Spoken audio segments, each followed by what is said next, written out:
Coming to you from the city of the weird. Exploring topics from the esoteric and unexplored to dimensions unknown. Shining a light of truth on the darkest corners of our reality. Welcome to the Curious Realm.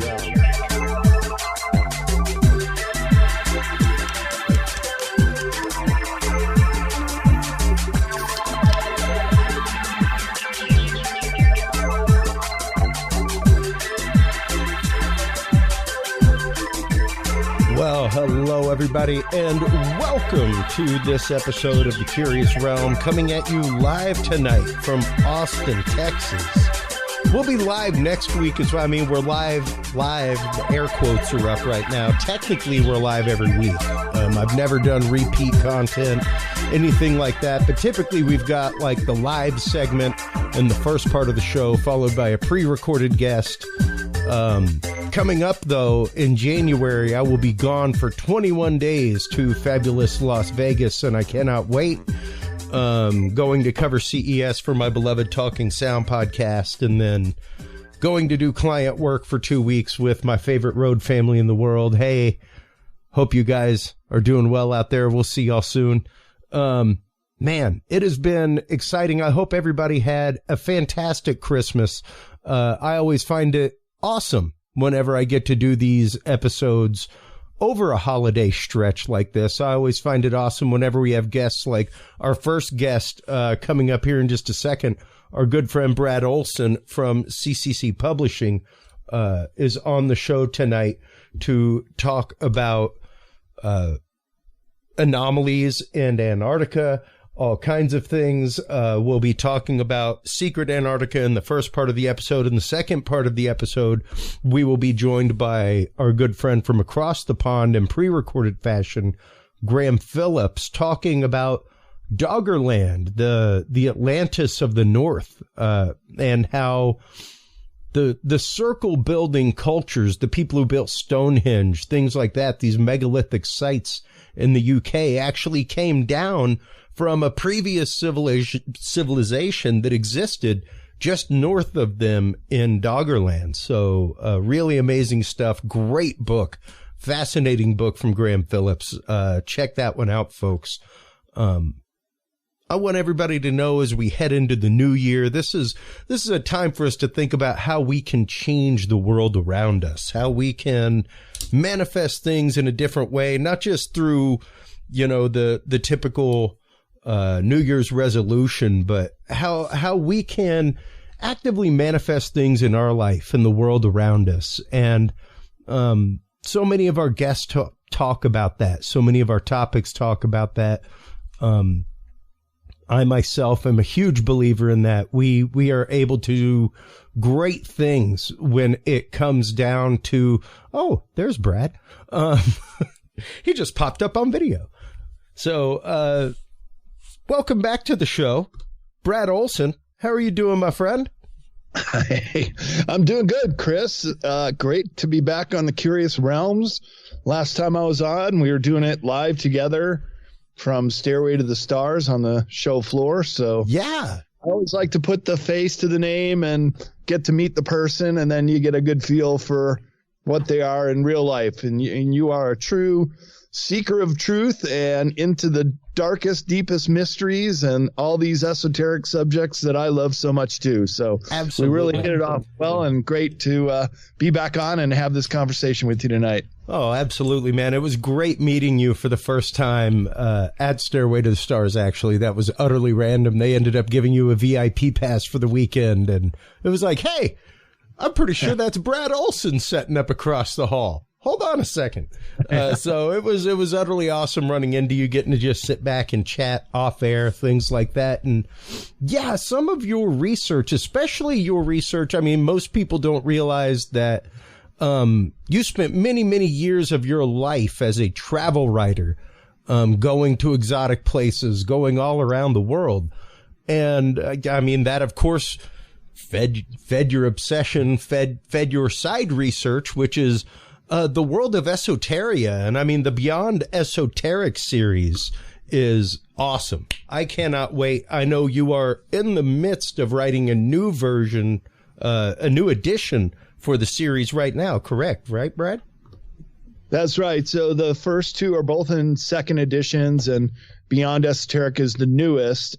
And I have to include a pandemic chapter. It just has to be, Chris, because that's the age we're living in. And man, it's hard not to, that whole thing. I was just talking with Clyde Lewis about some of that the other day, and about just the whole concept of control, and the idea of how easy it is to move paradigms, especially in this digital age. Oh, it's all controlled, predictive programming, moving us, steering us into a narrative that is state-sponsored and Kabul approved. Basically, we're finding that anything from the mainstream media, which is well over 90% of all media news sources, is contrived, is crafted. The CIA has their fingers in it with Operation Mockingbird, and it's all just fake news. We all thought that was such a funny phrase when it came out a few years ago, but it's true. Well, and it's always interesting how phrases like that just kind of take over, Brad. And it's easy for them to take over because they've been used in the background for years and years. Like we have the documents for Operation Mockingbird up on our knowledge vault, folks. So if you'd like to know about how the CIA actively intended to put reporters in place to put out disseminated messages, things like that, feel free to stop on by the knowledge vault and check out those actual declassified documents, because it's a thing. And, especially when you're talking the realms of science, Brad, when you're talking about that concept of control as a paradigm. And that was especially during that quote pandemic, as you said. That was a big line that got pushed back and forth, left and right the whole time. Was, well, look at the science. Look at the science. Ended up a lot of the science was wrong. And even now, when we're talking about UFOs, UAPs, things like that, to see the head of the NASA panel saying we as scientists have not been doing our job. To see them straight out come up and say, like, yeah, we haven't been investigating the anomaly, and the anomalous is exactly what we're supposed to be looking at. Oh, yeah. It just has become sublime what the media is putting out as important. For example, Taylor Swift, Person of the Year, a singer, an entertainer. That's the best you got? There's no one changing the world with technology or a peacemaker that's bringing these senseless wars to an end. Where are those people? No, Taylor Swift. Yeah. Good for her, but I don't buy into it anymore. And most people who are turning to the alternative media, your audience, for example, they're turned off from it too, because it's just nonsensical. It's mental popcorn that's just tastes good, but it's not informing you. It's not giving you the information you need to make the right decisions in life. And because there's so much that has been withheld from us, Chris, you and I are in that camp of being esoteric study. And we're into all the stuff that has been kept from us. And that's literally what the word means. The esoteric sciences to esoteric megaliths, the early builder race to giants. These are all subjects I speak about at conferences. And, of course, what's going on down in Antarctica. And there is another book in the offing, probably 2025, that's going to be all about esoteric Antarctica. So we'll have to come back on the show and talk about it when that one comes out. Well, most definitely. And now, granted, a couple years ago, you actively took an excursion to Antarctica to see some of these places, things like that, to see, I guess, how far down you could get. What was that like? I mean, even trying to get down there, like, that can't be, let me pull this travel brochure from the Stuckies, like with the Natural Bridge Caverns flyers and everything else. How do you end up going to Antarctica to begin with, much less going with the intent of trying to check some of these things out, Brad? Yeah, that's a picture of me that you're using in the promo here, down in Antarctica, posing in front of some of the blue ice. Very, very old ice. As it gets compressed, yeah, it turns blue. And the first stop was at the Arctowski Polish Research Station, and they invited us to have dinner and take showers. We got on the internet the one and only time, and it was the introduction of blue ice to a cocktail. You think, oh, that's cool. It's a nice looking chunk of ice. But what it does, it's got all these little air bubbles in it from being compressed. It pops like popcorn. Oh, wow. And for the rest of the trip, we would take the dinghy out with an ice pick right up to the wall of get some blue ice for our own cocktails. It was such a novelty. But how I got down there, so it was exactly 5 years ago that I was arriving on Tierra del Fuego, and that's the southernmost island, big island in South America, split with Chile and Argentina. And you have to go across the Magellan Straits. I was with my partner at the time, Emily Infinity. She was also at Stairway to the Stars. We're really good friends.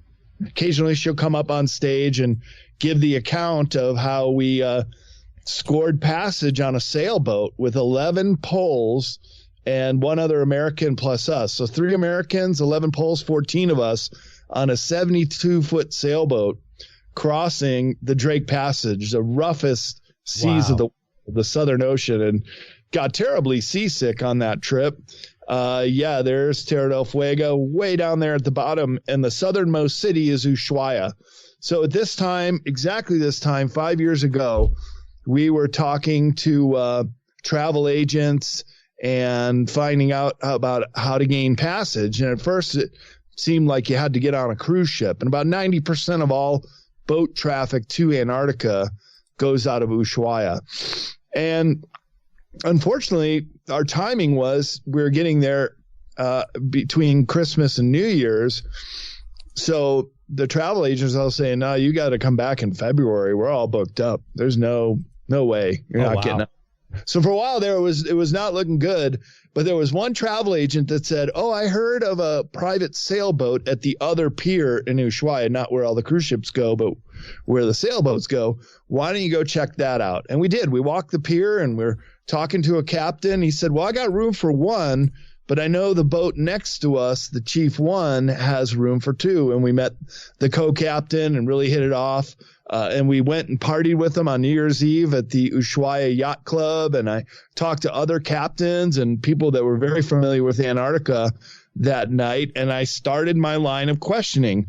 What could be down there? Have you heard anything about massive craft under the ice, to antediluvian civilizations or pyramids poking through, to any paranormal or alien ET activity down there?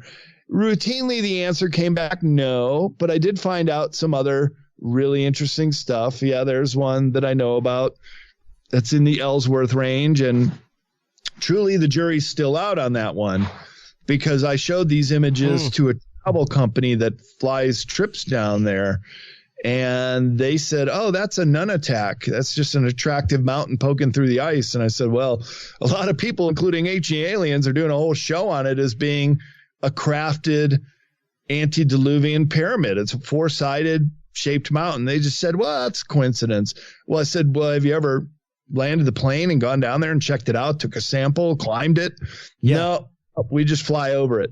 So I think the jury's still out on that. And if I ever did an opportunity to go back to Antarctica, that is on the itinerary of places I'd like to check out and potentially film. And we have right now a prospectus going out to some investors about doing possibly even a movie, a documentary about going down there in New Schwabenland and a couple other locations I know about that could make for some very interesting documentary style footage, maybe a TV series as well. Wow. Yeah. And I mean, there is tons of stuff down there. And now, granted, there have been hypotheses for years. I mean, since Operation High Jump with Admiral Byrd, who, and I mean, of course, his private journal, whether it's real, whether it's not, that's always been a question. Whether or not the journal that talks about him flying into a hole and discovering a whole nother world and meeting a group of people, who gave them warning about nuclear weapons, things like that. It's a fascinating story. But aside from that story, there has been, and of course he has the famous quote that, if we don't do something about Antarctica, there will be, weapons flying from pole to pole. Right. That we won't be able to stop. Yeah. And even if the quote was, we'll be facing an enemy that's going to fly beyond the pole to the other pole, well, that kind of means the same thing as flying from pole to pole at incredible speeds. We're dealing with an enemy that's down at the South Pole. Wow. Okay. Well, it's known fact that Admiral Byrd himself was the very first pilot to fly over the South Pole.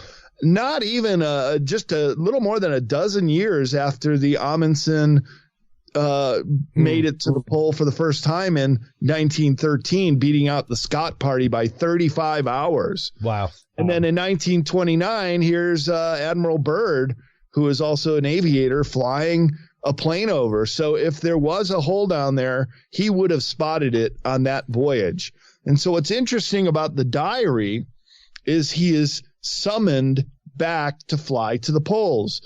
But he only flew with a radio man, and there was definitely 3 hours of missing time when he was around the area of the South Pole. So I like it when data points start to connect, because this is also what the whistleblower Brian S. had to say to Linda Moulton Howe, is that he flew off course and they weren't supposed to, but he got sight of it. And it's a couple miles across. It's big enough that Admiral Byrd felt comfortable dipping his plane down into it, and that's when he entered the domain of the Ariane, and that was his flight over the North Pole as well, and he did that.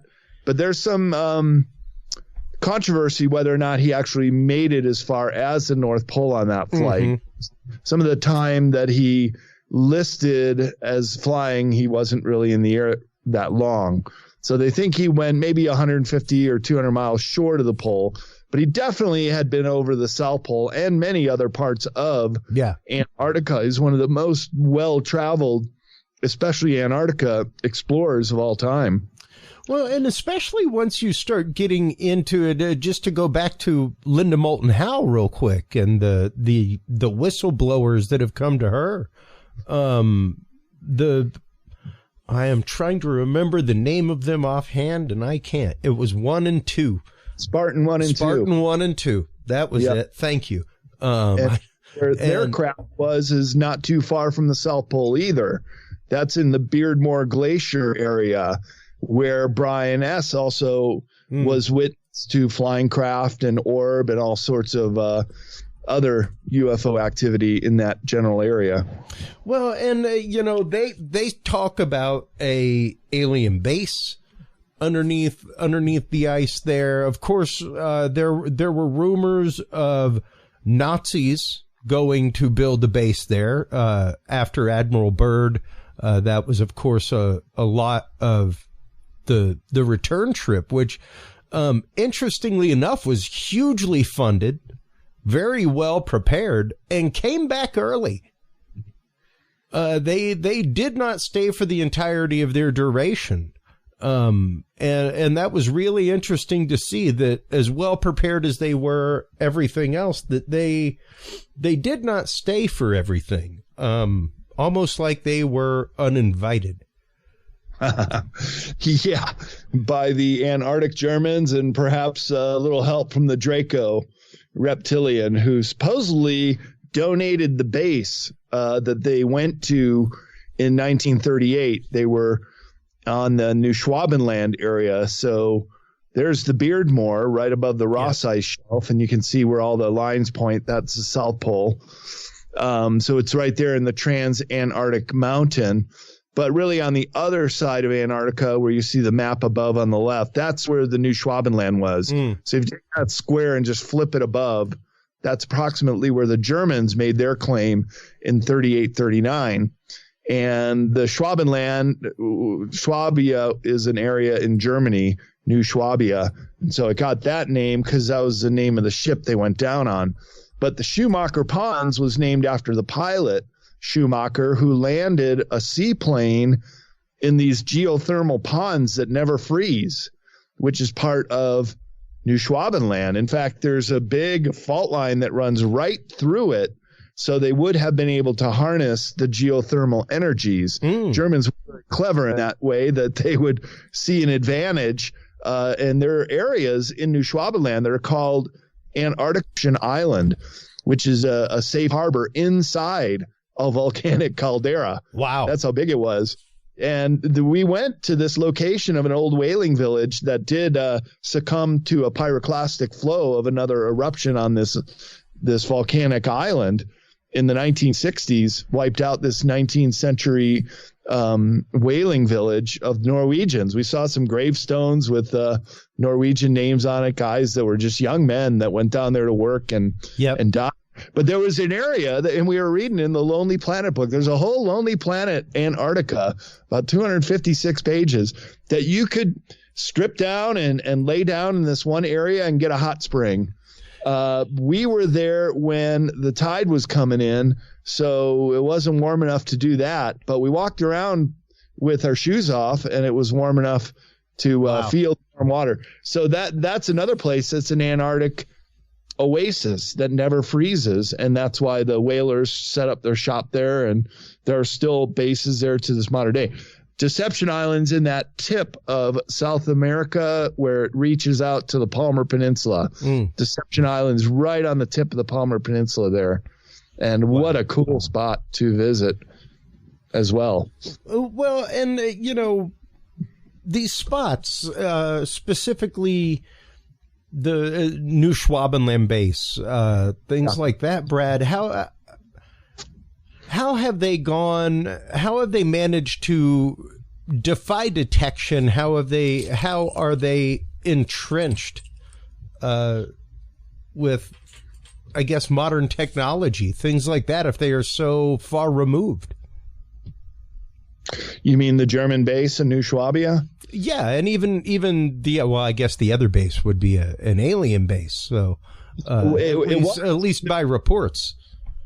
But there were two named German bases. The one base near the Schumacher Ponds was called Base 211, and that's the base that I think was part of the Battle of High Jump, that they found some outbuildings and were going to bomb the area, but really the Base 211 was donated by the Dracos. They had an unused base down there, and that's what the Schumacher party, after they landed on the lake, went out to find. They knew the coordinates.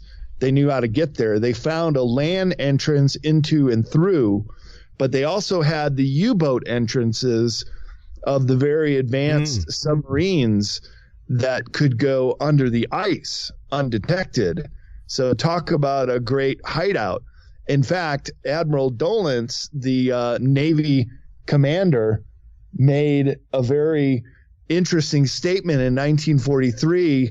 I'll paraphrase, I don't know word for word, but basically he said, "We have discovered in a land of eternal ice and have built an impregnable fortress for the Fuhrer," in 1943. And either that's Greenland or that's Antarctica down in Base 211. But the other base that's often referred to is called the New Berlin base. And I do believe that is the domain of the Ariana under the ice in the South Pole. Because in Admiral Byrd's diary, he says he's flying in and they lose control of the planes. This is also very advanced technology for 1946. To be able to remote control a plane, and that's what happened. But two discs with Nazi insignia flew wingtip to wingtip, and they came over the radio with a German accent and said, "You're in good hands, Admiral Byrd. We will be landing at Ariana in the domain in 5 minutes." And then they come down, and then the guys came out of their UFO craft with a German Nordic accent, big, tall, blonde guys, and then escorted Admiral Byrd to a meeting with the master. And the master emphasized how concerned they were with nuclear bombs that had just gone off the year before in Nagasaki and Hiroshima. Yeah. And you know, this seems to be a recurring theme, especially when talking about alien intelligences, things like that. The fact that there are a group of them that are kind of watching over humanity. And as they said, supposedly that they'd never interfered with humanity. They'd never wanted to interfere with humanity. But when it came to this, it was something that they could not let slide, so to speak. And once again, very, very often the message from contactees, things like that, the idea that we are either destroying the Earth or going to destroy ourselves with nuclear weapons. Right. And that was the warning that was given to Admiral Byrd. He asked, why did you choose me? Because you're so well respected, and we want you to go back to your other leaders in the Pentagon and let them know that we are very concerned with nuclear war. In Beyond Esoteric, I have a chapter called Alternative 1, 2, and 3. And Alternative 1, well, there are all these harebrained ideas of the globalists that we're going to blow up and destroy the planet. And so they needed some solutions. They called Alternative 1, 2, 3. Alternative 2 was digging all the deep underground military bases, in which many of the paperclip Nazis that came over here were engineers in the TOT organization, and they helped engineer our whole network. Alternative 3 is moving off planet. Laura Eisenhower being recruited in the Mars program, and then other super soldiers and whistleblowers from the secret space program talk out about going off planet. And that technology has been around for decades. But in Beyond Esoteric, I point out that Alternative 1, which was this globalist harebrained idea that we're going to blow up nukes in the upper atmosphere to let all the pollution out. And they did. And that was called Operation Argus. And I profile it in this chapter in Beyond Esoteric, because really what it was it was finally nuking the base 211 and taking that out once and for all. So if I were to go down there, I would want to go to New Schwabenland, and of course we'll bring some Geiger counters. If we could detect radiation in this area, that could really blow the lid off the story of what Operation Argus was and how that really ended the Germans' time, at least in base 211. But they already wanted to go, Chris, and they also set up bases, really micronations, in several countries in South America, that being Brazil, Argentina, and Chile, which had very strong fascist leanings as well with the governments of those countries. Yeah. And they set up these micronations. Chris, I was looking at maps, poring over maps before I went down there, and finding there are whole areas that are the size of some of our small states like Connecticut and Rhode Island, set up in these three countries, and Paraguay as well, where they own huge land holdings and they operate outside the jurisdiction of the host country in many cases. So that's also where the Nazis went after World War II. Yeah, there were numerous. I'm trying to remember the show on History Channel where they acted. I think it may have just been Hunting Nazis, where they actively went to the castle in Brazil that was supposedly where Hitler went and resigned for the rest of his life, so to speak. And yeah, there are not even stories about that. That is absolute 100% fact that we helped Nazis come over here. They were the bread and butter foundation of our space program. Yeah. Without them, we would have never achieved orbit. Without people like Wernher von Braun, stuff like that. And granted, we say Nazi when it comes to Wernher von Braun, but I think that's a little hard sold sometimes. There was kind of the idea of, well, you can either work for us or you can, there's a train going the other way. We could hop you right on that if you want. Head over to Russia. They'll take you. Yeah. We got a one-way ticket to Poland for you. Right. Was pretty much the way it worked. So absolutely. To say really, Nazi scientist, I think once again is hard pressed, but at the same time, that is without him, there was no V2 rocket. There was no V2 rocket program, and without the V2, we would have never achieved orbit, much less the Saturn V. So, it's interesting to see how all of that and their data was fully culled into our technology.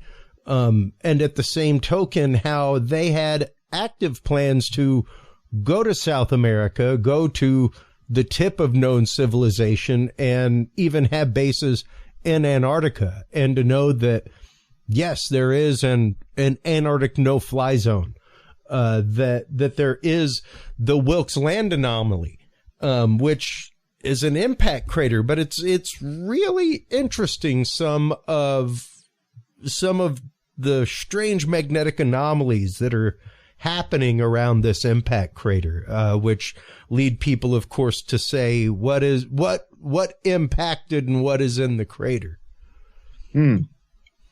Yeah, well, I do a whole 90-minute presentation at conferences called The Hidden Anomalies of Antarctica, and really it could be 3 hours. There's so many things to talk about down there. Well, and, especially once you start looking at how can we, I guess, what evidence do we have that anything actively took place down there, Brad, that there are active bases down there? Well, there's absolute proof that the Germans were going down there pre-World War II. They had the technology, including the submarines, to really probe the continental landmass and go under the ice and look for escape ways and caves. And I mean, that would be a fascinating movie just in and of itself, about how they were able to explore especially this New Schwabenland area. But we went to a couple bases on the Palmer Peninsula that were set up during Operation Tamberlin, which is the British spy network during World War II, spying on the Nazi base. And they knew where the other one was, because the distances are so vast there that it would have been hard for either one to either try to invade or bomb the enemy. But that's what Operation High Jump was afterwards, to finally root out the Nazi presence in Antarctica, but specifically to capture one of these Flugel rods that was the name that Admiral Byrd gave to these two UFOs that escorted him into the domain. And their orders were to capture one of these so we can backward engineer it ourselves. And isn't it interesting, in the very same year that Operation High Jump ended at the beginning of 1947, we have the Roswell crash that summer in 1947, as well as many other crash retrievals, including the one in Aztec, New Mexico, which is when they really had to put the lid on all these crash retrievals, because in the Aztec crash, they found human body parts, and they knew that was going to freak out the public. So the book by Colonel Corso is called The Day After Roswell. Certainly that is the day when the cover-up began, but it really became a cover-up after the Aztec crash, this according to Bill Cooper and others, because of what they found inside there.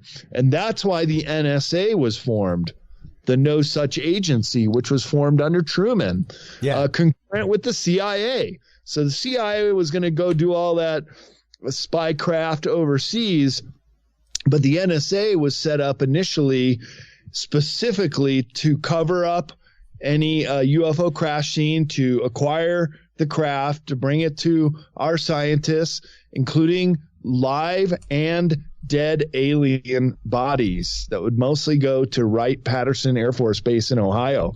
And what's interesting with the revelations from David Grush this past summer, testifying in front of Congress, that's exactly what he was doing, was these crash retrievals and also dealing with live and dead ET bodies. So it really is coming full circle here, Chris, that a lot of the stuff we've been hearing about for decades is now coming true. Well, yeah. And, once again, the technologies that they talked about, that people like Admiral Byrd talked about way back then. And when you start looking at some of the extreme technologies that the Nazis were looking into, especially toward the end of the war, things like Der Glocke, stuff like that may well been based on Vimana technology, based on the I guess kind of red mercury engine, spinning mercury inside of a high torsion magnetic field, things like that could either lead to anti-gravitic or even time travel, so to speak. I mean, that's always been one of the questions about the Kecksburg UFO incident, is that the Kecksburg UFO is very similar to the descriptions of Der Glocke that have been given. Here's a illustration. This is actually a photograph of it in Beyond Esoteric. Wow. And this is the high technology that got shepherded out of Nazi Germany, but they were working on it from 33 until 45. Nazi German scientists either discovered from prehistory an advanced civilization with some kind of UFO. You mentioned a Vimana, and they were in Tibet. They were all over India and elsewhere trying to track down any kind of technological advance that would give them the edge in the war. So they were certainly looking for this, including in the Middle East, or they simply used all this scientific discoveries in Europe from the 18th century onward and built the Honeyboo system of crafts using momentum in an anti-time dragged static bubble. That's basically how they flew the Die Glocke, to some degree based on the Helmholtz resonance theory. Other branches of science evolved into the radar system of the magnetotron and the potential time travel and space travel machine called the Bell. Germans developed highly advanced space programs with bases in Antarctica and even on Mars, where they first developed nanotechnology. If history was truly to be told, Chris, the Germans were the first to the moon and the first to another planet in our solar system. Nobody wants to admit it, that the Nazis were that advanced, but they even admitted that they got help. Hermann Oberth, who was also a paperclip Nazi that went over and started NASA with Werner von Braun, when asked, how do you guys get so advanced? How'd you get this so fast above anybody else by leaps and bounds? And he said, well, we did have help from our friends from above. And just admitting that they had backward engineered their own craft, but also were making contact with certain ET groups and getting a technology exchange that way too. Just like our Greada Treaty, which is what the U.S. government has been engaged at since the 1930s, almost 100 years of this illegal treaty to get technology in exchange for letting some of these malevolent ETs do the human abduction, the cattle mutilations, and all that other weird stuff. It is really interesting. I have spoken with a remote viewer who's pretty prominent in the remote viewing community, one of the, quote, OGs, as you would say, member of Project Stargate, things like that. And I asked him at one point in private conversation, Brad, if he had ever tried to remote view alien species, anything like that. And he was like, well, actually, yeah. And here's what I got. And it was fascinating to hear him talk about how basically, yes, there has been a reverse engineering program that these things have been supplied to the government And that the whole reason that this reverse engineering program happens is because these species, in order to become as advanced as they've become, in order to, get past the point of ego and be at the point of pure id, so to speak, they had to give up things like individuality, creativity, things like that, in order to live in this perfect unity, no longer needs spoken language, things like that. So they had these amazing technologies, but they can no longer leverage them in new ways to help even themselves. So they are using us and our ingenuity to engineer new means by which to use their technology to even help them. And I thought that was pretty incredible, to even hypothesize, and groundbreaking to think about that.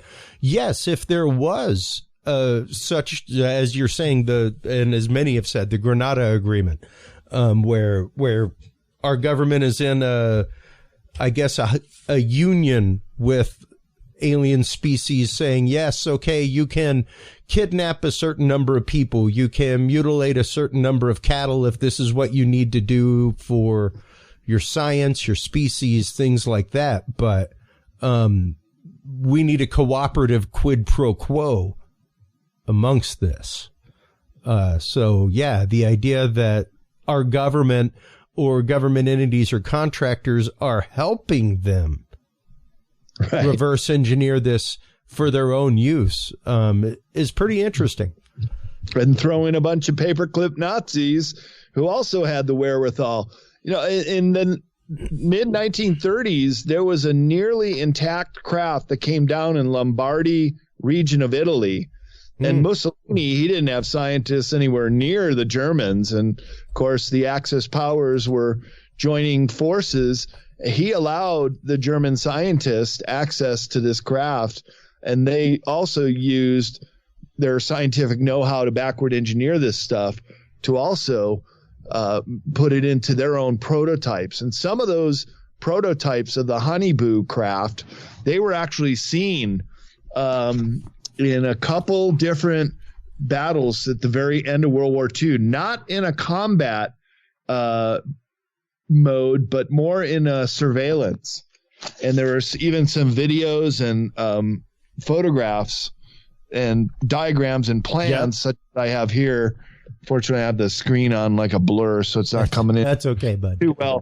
But that's basically the Honeyboo craft, and those could very well have been the craft that attacked the high jump Armada, which, as you mentioned, ended its 6-month excursion just after 2 months. In fact, very much hightailed it right out of there. Yeah, it was just about a turnaround. Yeah, like all but. They did not have time to set up base, set up camp fully, anything like that. It was pretty strange to see how fast they literally hightailed it out of high jump. And once again, I just had the Popular Mechanics article up about the UFO researcher talking about the evidence from the crash in Italy in 1933.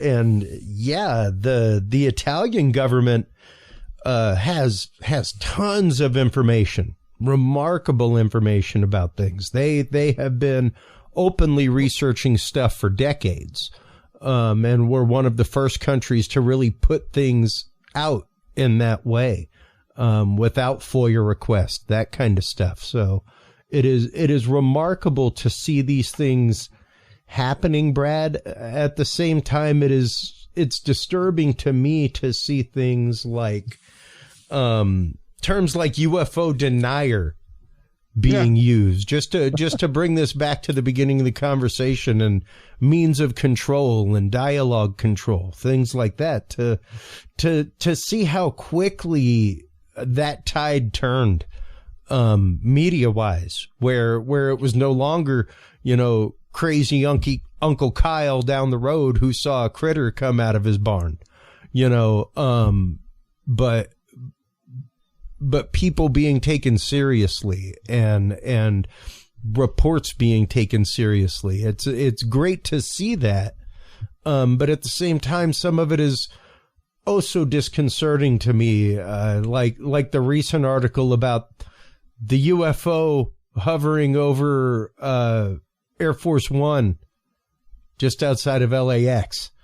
A lot of the dialogue right now in those congressional hearings and everything has been air defense, air sovereignty, what's in commercial airline traffic, things like that, dangers to airline traffic. And to see that headline being put right out there was like, wow, look at that. You couldn't get a greater threat.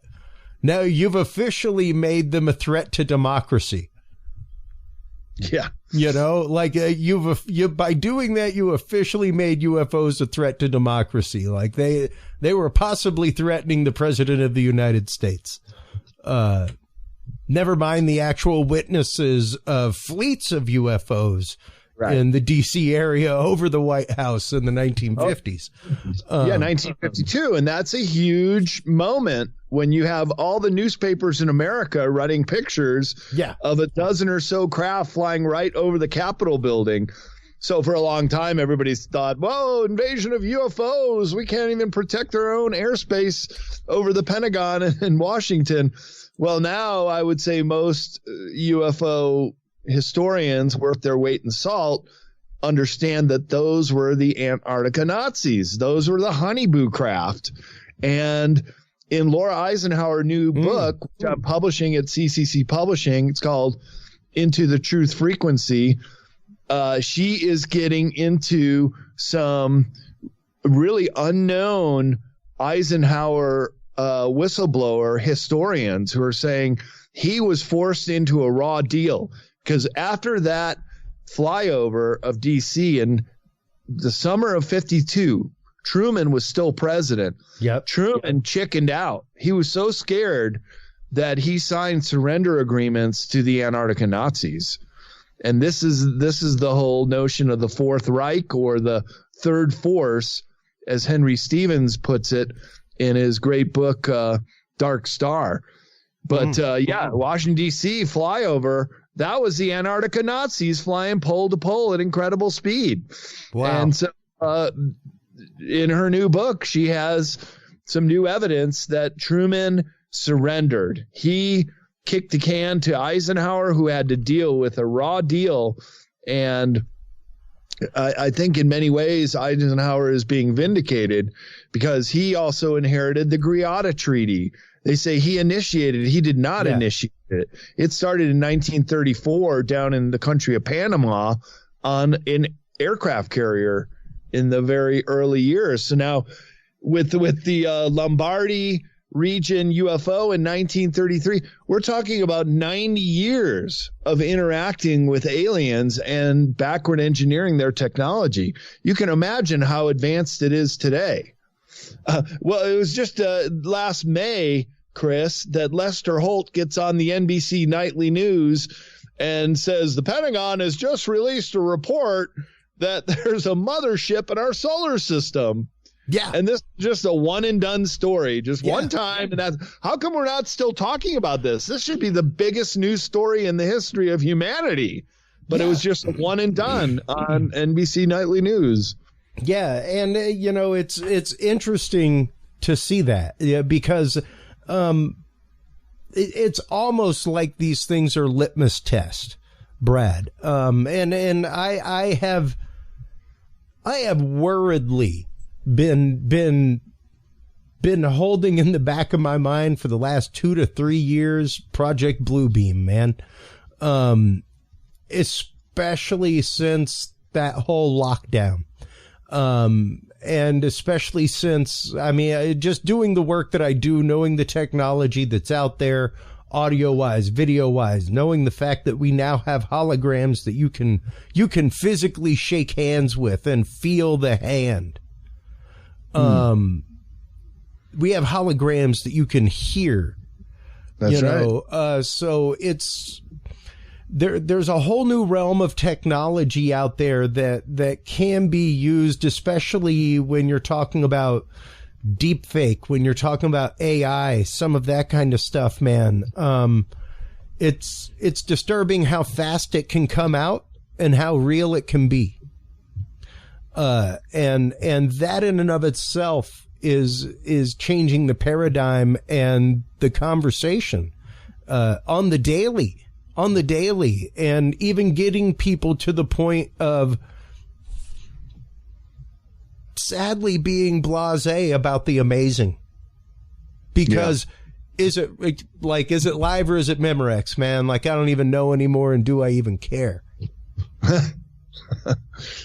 Well, it's the strange world we live in, the zeitgeist of the ages, as the Germans coined.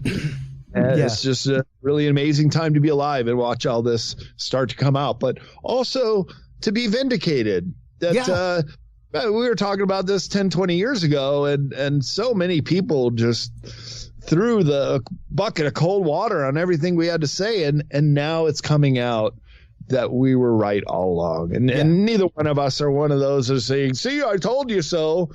But it kind of is a see, I told you so moment when all of this starts coming out. And this is the most important discussion we should be having, is what are these things? Who are these inhabitants? Yep. What are they doing here in a mothership out by Jupiter?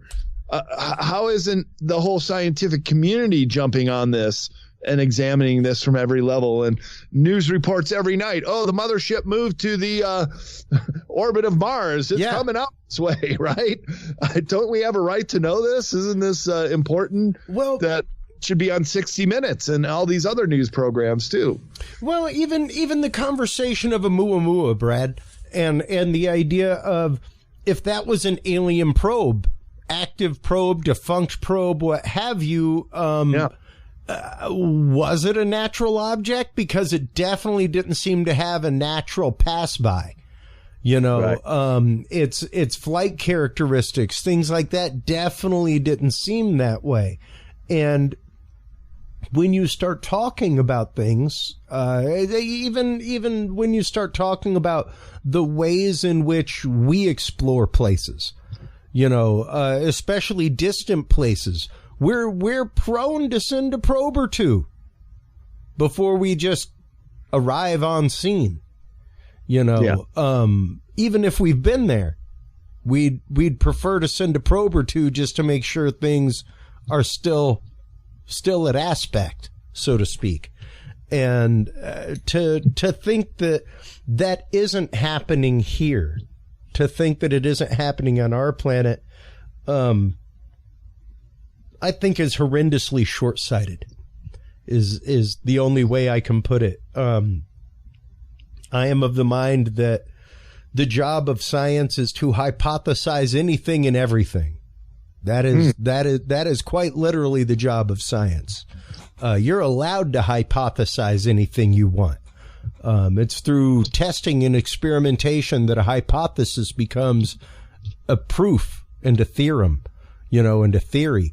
Like that's just the scientific process. So to dismiss these things, to say outhand, like we were saying at the beginning of the show, that the possible pyramids in Antarctica couldn't be pyramids to begin with, is unscientific, because you're eliminating a possibility that, you know, could be.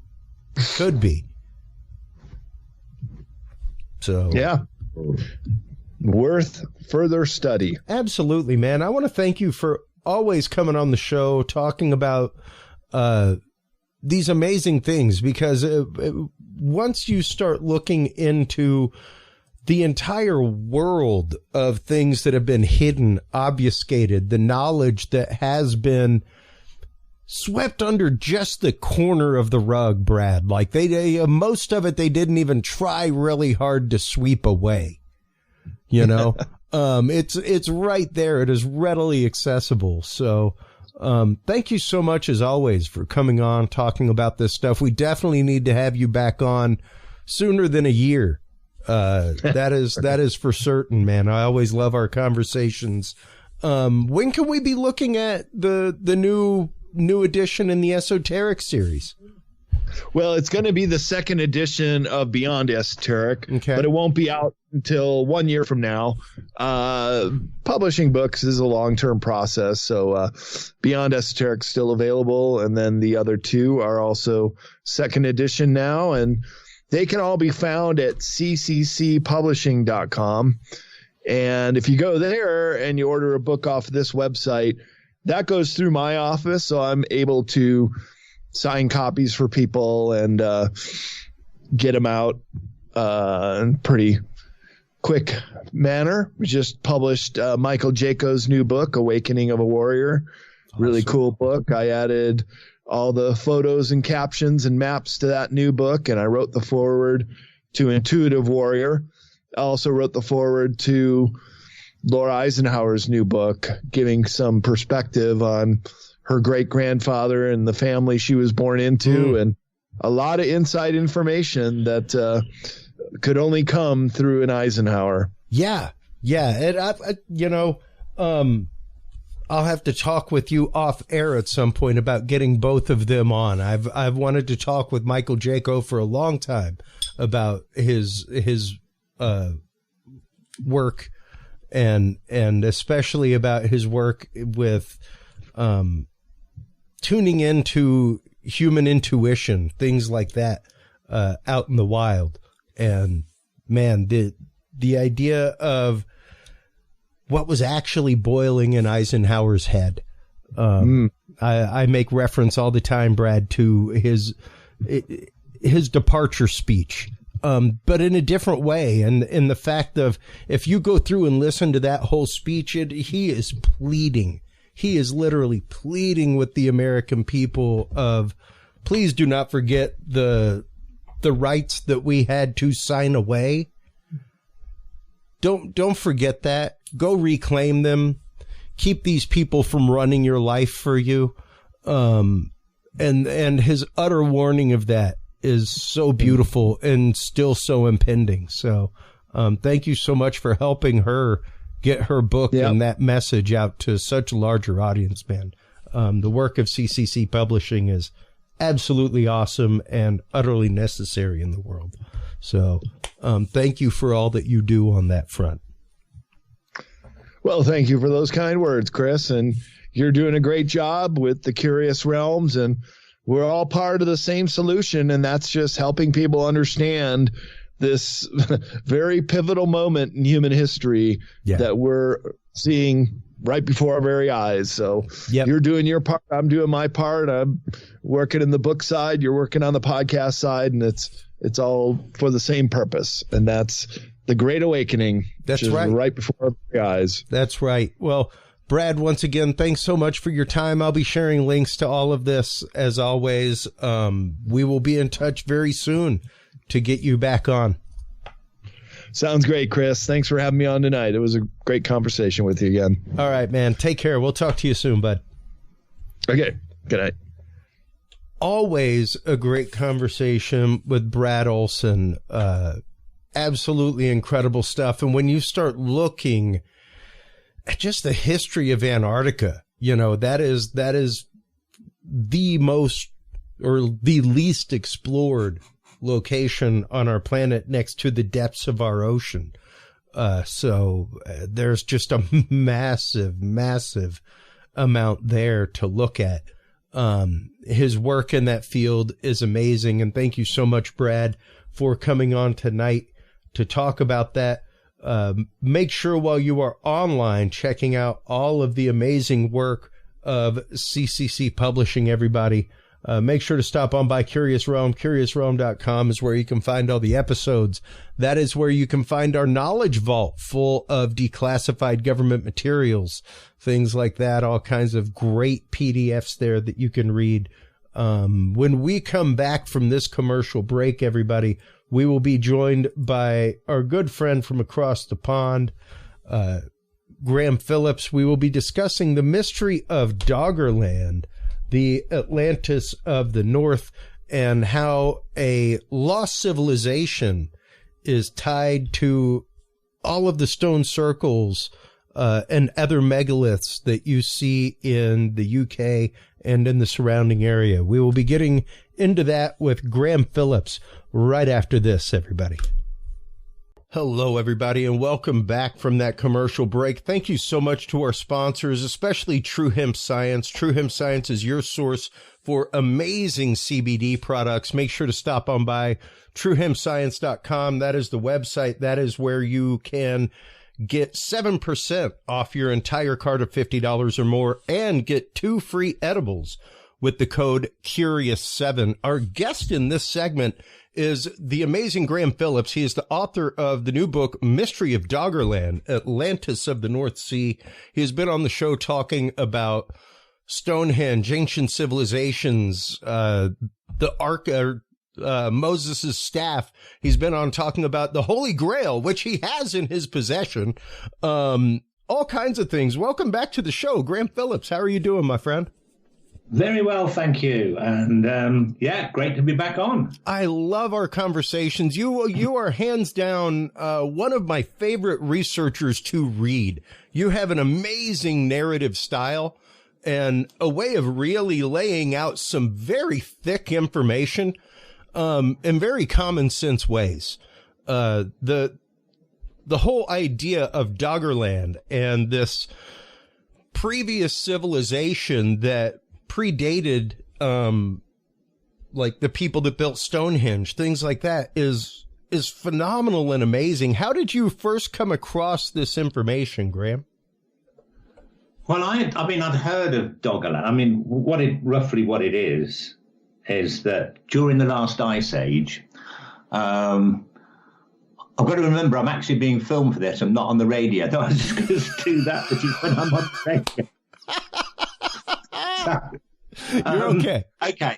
So during the last ice age, there was so much water tied up in ice that sea levels were about 400 feet lower than they are today.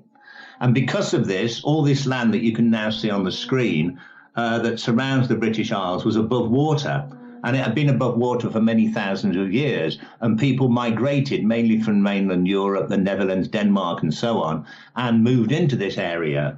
And then around about 10,000 BC, the water levels started to rise at the end of the last ice age. And over many centuries, a lot of this land began to sink until around 6,000 BC that for a couple of thousand years, the water levels remained pretty much the same. There was a kind of, it had heated up enough and it kind of stayed there for a while. Didn't all happen in one go. And there was part of that Doggerland area left. It was an area about the size of Rhode Island, which was just off the northeast coast of Scotland. And so if you look at the top of Scotland there and you imagine I can see you pointing the pointer, point higher, right to the top. There, just off your map to the north, there's some islands. And up there, yeah, that's where it was, that bit there. Remained above sea level. Now, you'll see there that the darker areas are what was considered to be the higher land. So you'd have thought that the light green areas would have sunk earlier. Sure. But no, what they've discovered now, or more recently, is that because of the pressure of 2 miles of ice that used to cover North Britain, these huge glaciers, the whole of the place in the north of Britain was kind of squashed downwards. And then when the ice melted relatively quickly, over a period of time, the land gradually rose, which meant that when all these other areas were submerged, north of Scotland remained an island. And this island, called North Doggerland, is the area that it seems that some ancient civilization emerged sometime between 6,000 and 4,000 BC, perhaps earlier. And how did I find out about this? Because, at first everyone just thought, well, it was a land, there was nothing going on there. But how it was first discovered that there might have been a civilization there, pretty advanced at the time, was when a stone circle, similar to Stonehenge, that sort of thing, was found underneath the sea, on the seabed, that must have sank at least 4,000 years ago. Wow. And this was found on what was North Doggerland. That was found in 2011, and that's kicked the whole thing off. Wow. And once again, to see ruins like that underneath, under the water, from that age, how old are they presuming that this civilization might be? I mean, Bronze Age, older than that? Is this something that they would actually call a civilization as of right now? Yeah, pretty much. I mean, okay, let's put this in a kind of context. Please. The oldest civilizations in the true sense, like ancient Egypt and Greece and Rome and things like that, the oldest of those kind of civilizations with great infrastructures, with sort of roads for transportation, but with camels or horses or whatever, and municipal areas, big temples, cities. Their first of those is known to have been a place called Sumer, which is in what is now southern Iraq. That area around there, about the area of what's now Iraq, which is known as Mesopotamia, a number of civilizations emerged over the years, like Babylon, the Assyrians, and Babylonians, and so on.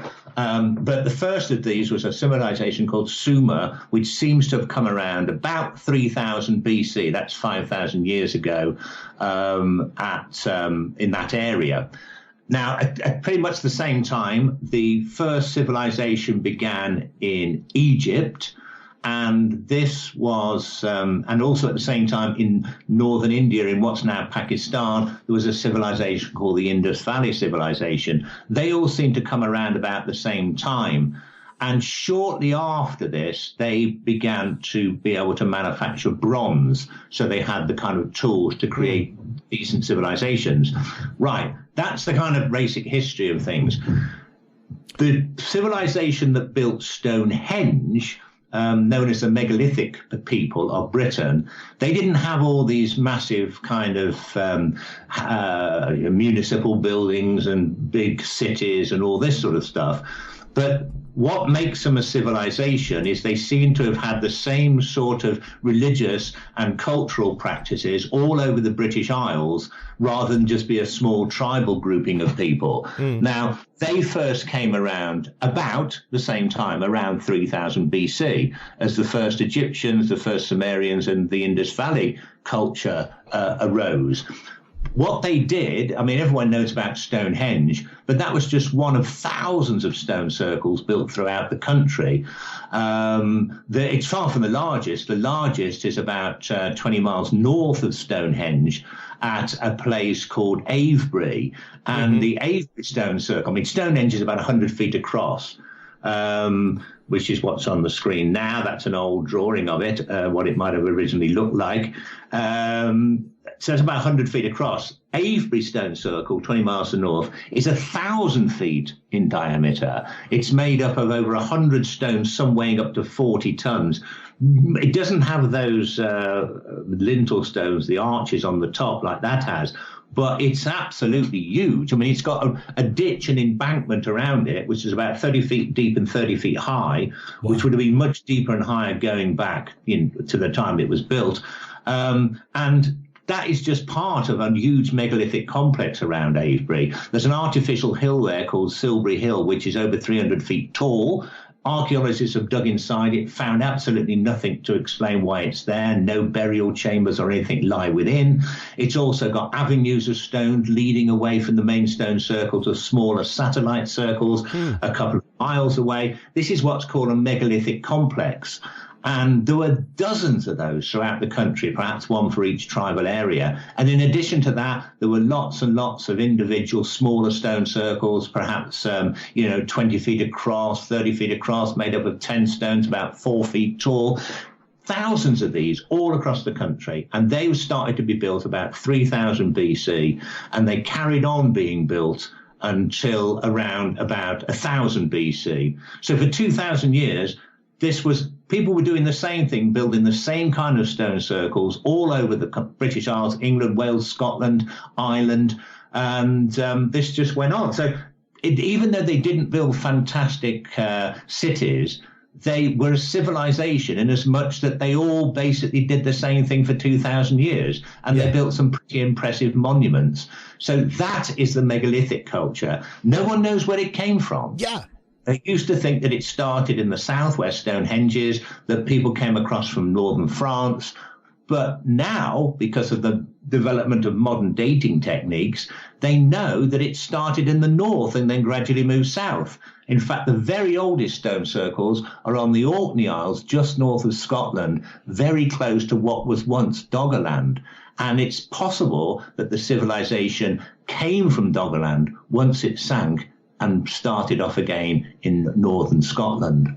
Wow. Wow. And, reading through the book, there were some very interesting parallels, especially in the Orkney Isles with graves, content of graves, things like that we discussed in Wisdom Keepers of Stonehenge, specifically herbs, toxic herbs, things like that. Like you would have to have a specific knowledge of how and when to harvest these for them to have their medicinal benefit and not be toxic to you. Things like much like it was in Stonehenge, like mistletoe berries, things like that. What are the similarities there between items found in graves in the Orkney Isles and thereby Stonehenge, Avery, and stuff like that?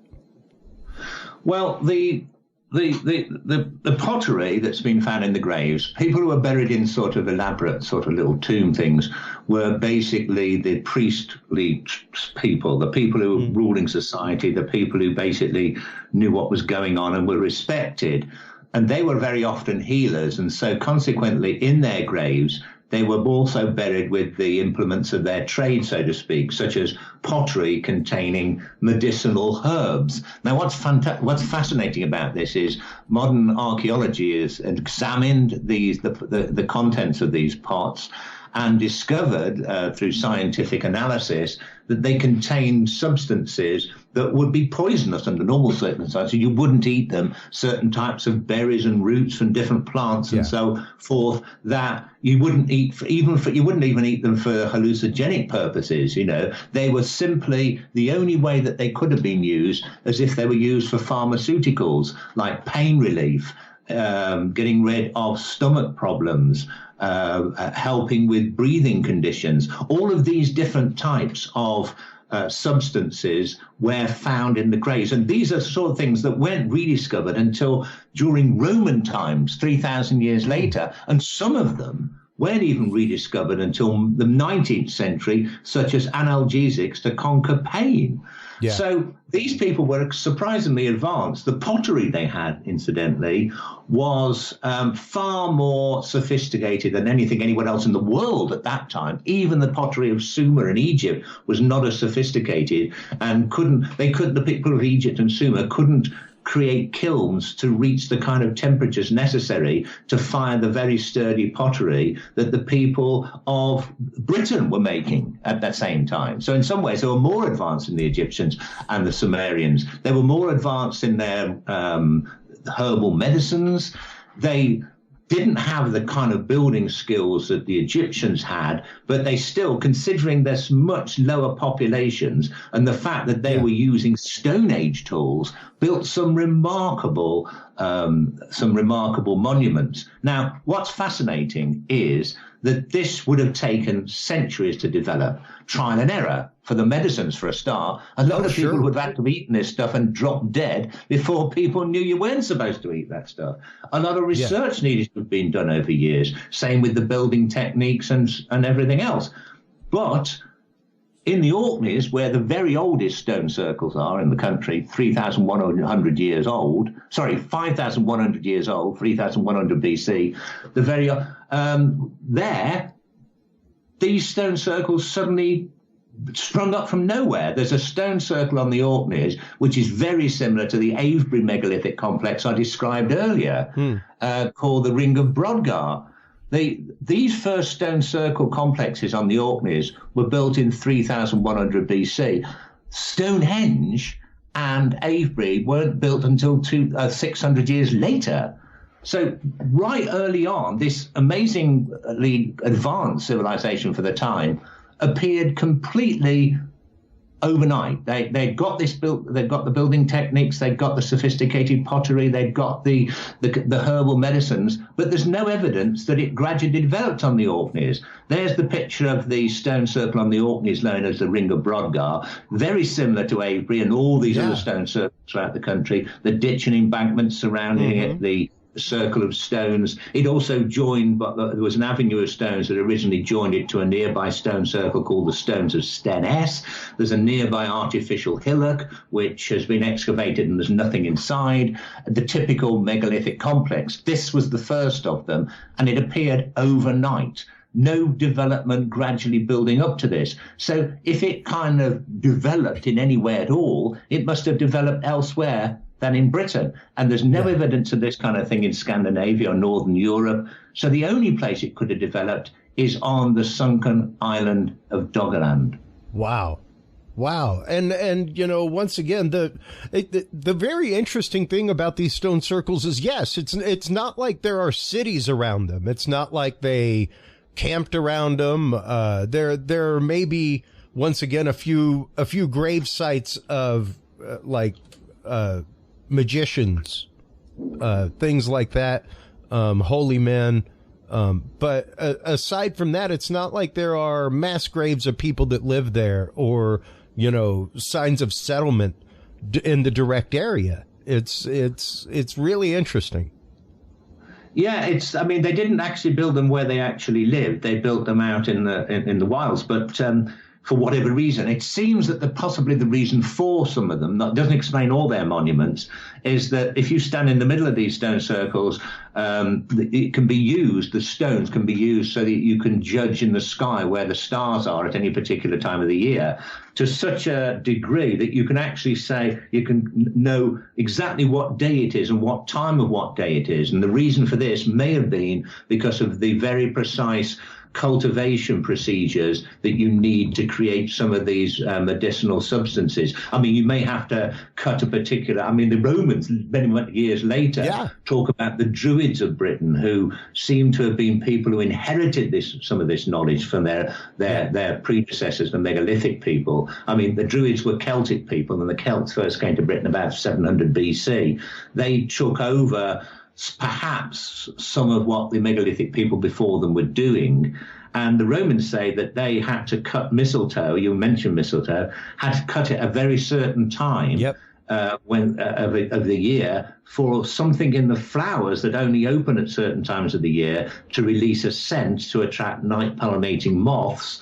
And that particular scent, the substance in that is what's used to create an analgesic, which completely mystified the Romans. And they said for some reason, somehow, the Druids, who didn't have any form of writing of their own or no instruments that they knew of, were able to sort of know exactly what time and on what day they had to harvest this. They got it wrong. They'd poisoned people. Yeah. So it's really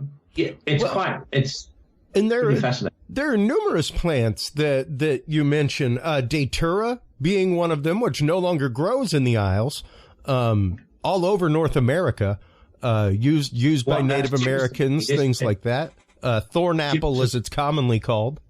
Yeah. Yeah, the thorn apple was used by Native Americans too. It can induce hallucinations, but it's also used as an analgesic or an antiseptic, but not antiseptic. What's that thing that knocks you out?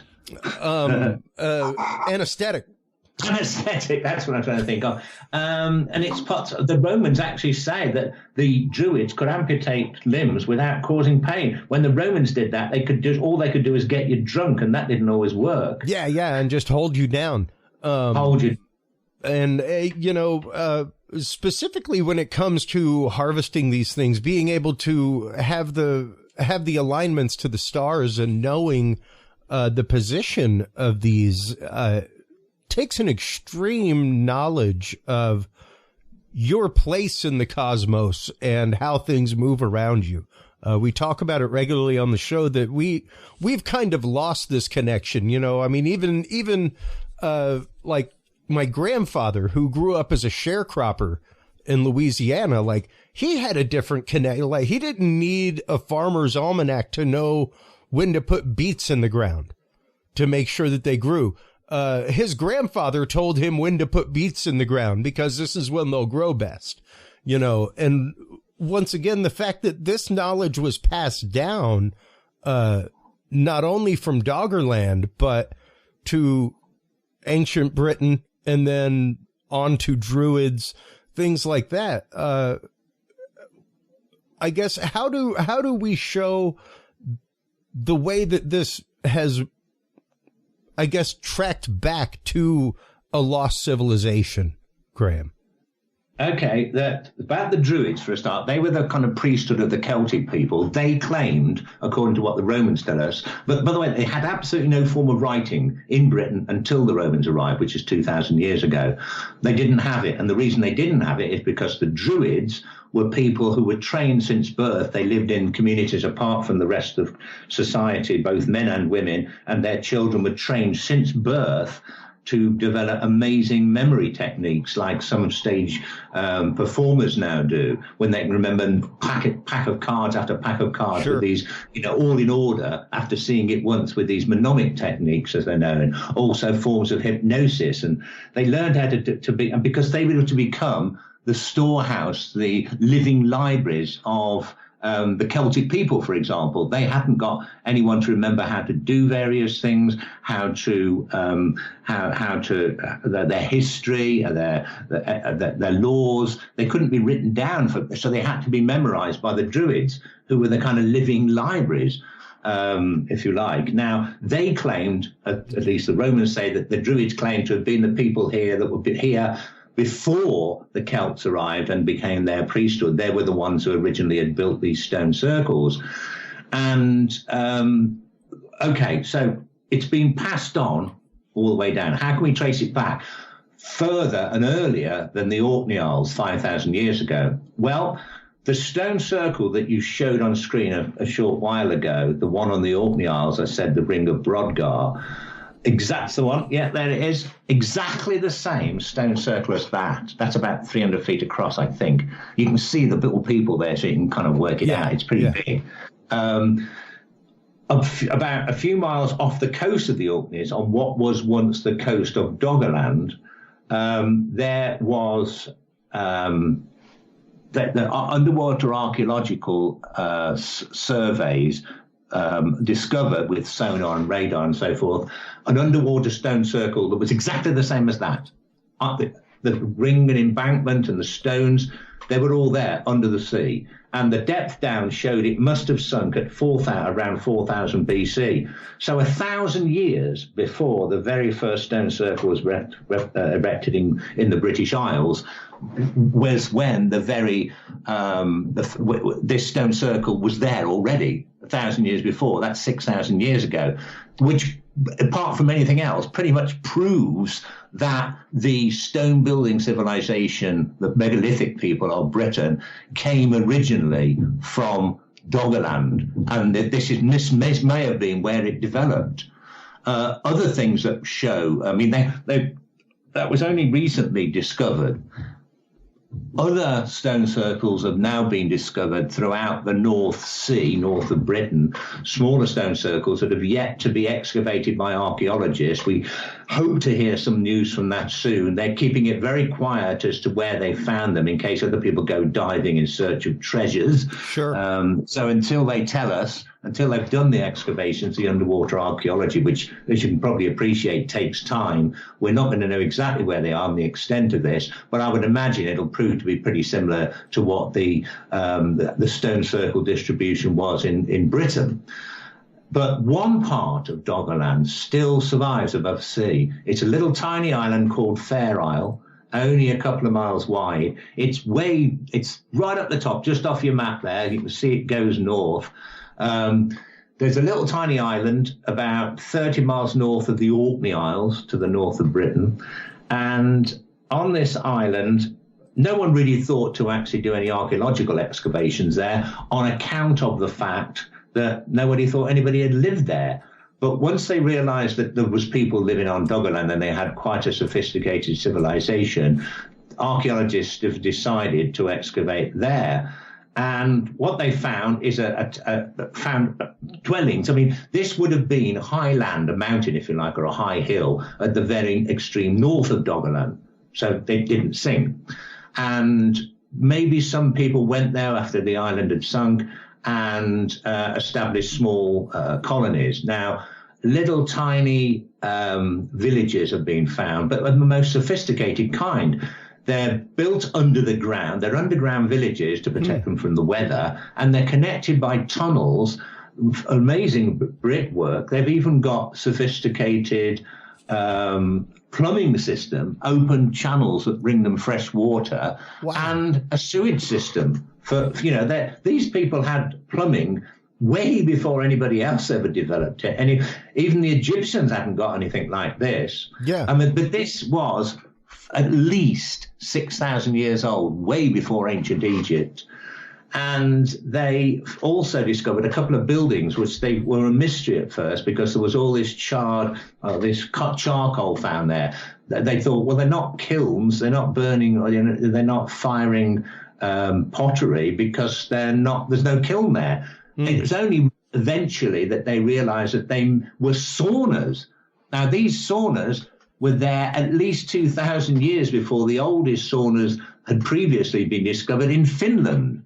Wow. So, and most remarkably of all, they built these walls obviously to try and hold back the waters as they got higher. And what they did was they were able to somehow create fires around the wall to heat it to such an extent that they melted the rock to create a solid wall. This has been known that civilizations have done this, but many, many centuries later. Yeah. So these people were highly sophisticated, and they have to be the civilization that eventually went on to found the megalithic civilization in Britain. Wow. And they were completely unknown until a few years ago. And you'd be talking pre-Bronze Age, early Bronze Age. Once again, possibly using copper tools, things like that. Is there any show of that in any of the stonework, things like that? There are copper tools that have been found, but they're pretty useless. It just bends. Copper, gold and silver were being smelted there, and they was in certain parts of the world being smelted, but it's only for jewelry and ornamental purposes. You can't use them as tools. They're too soft. Yeah. The Bronze Age didn't start until about at least 2,000 years before these people were doing what they were doing on Fair Isle. And even the stone circles, the first stone circles that were built in Britain were being built 1,000 or at the very least 500 years before the Bronze Age ever got to Britain. And we know that they were using Stone Age tools because the remains of them have been found in their monuments and the mounds they built that got broken and left behind. Antlers of animals for picks, the shoulder blades of oxen for shovels, baskets for moving soil and stuff around, and flint and stone axes. They were doing this stuff with the most primitive kind of tools imaginable. It must have taken hours and hours and days and years and everybody working together to construct these massive monuments.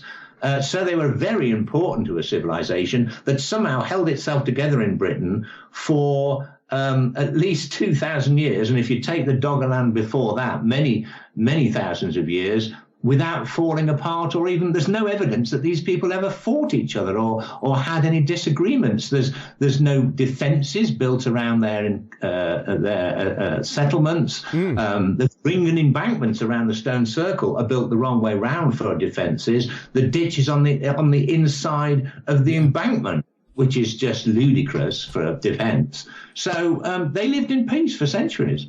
Yeah. And, that is a really good point. It's not like it would make for a good fort or anything like that necessarily. And well, you look at that. I mean, that picture there, the ditch and embankment were very much higher. You can see the water there. I mean, the wind and rain and stuff that blows off the Atlantic and the North Sea basically has filled in these ditches, but you can still see where it might have been. And if you look on the right-hand side of that picture, just above where the logo. Oh, you've got logos all up.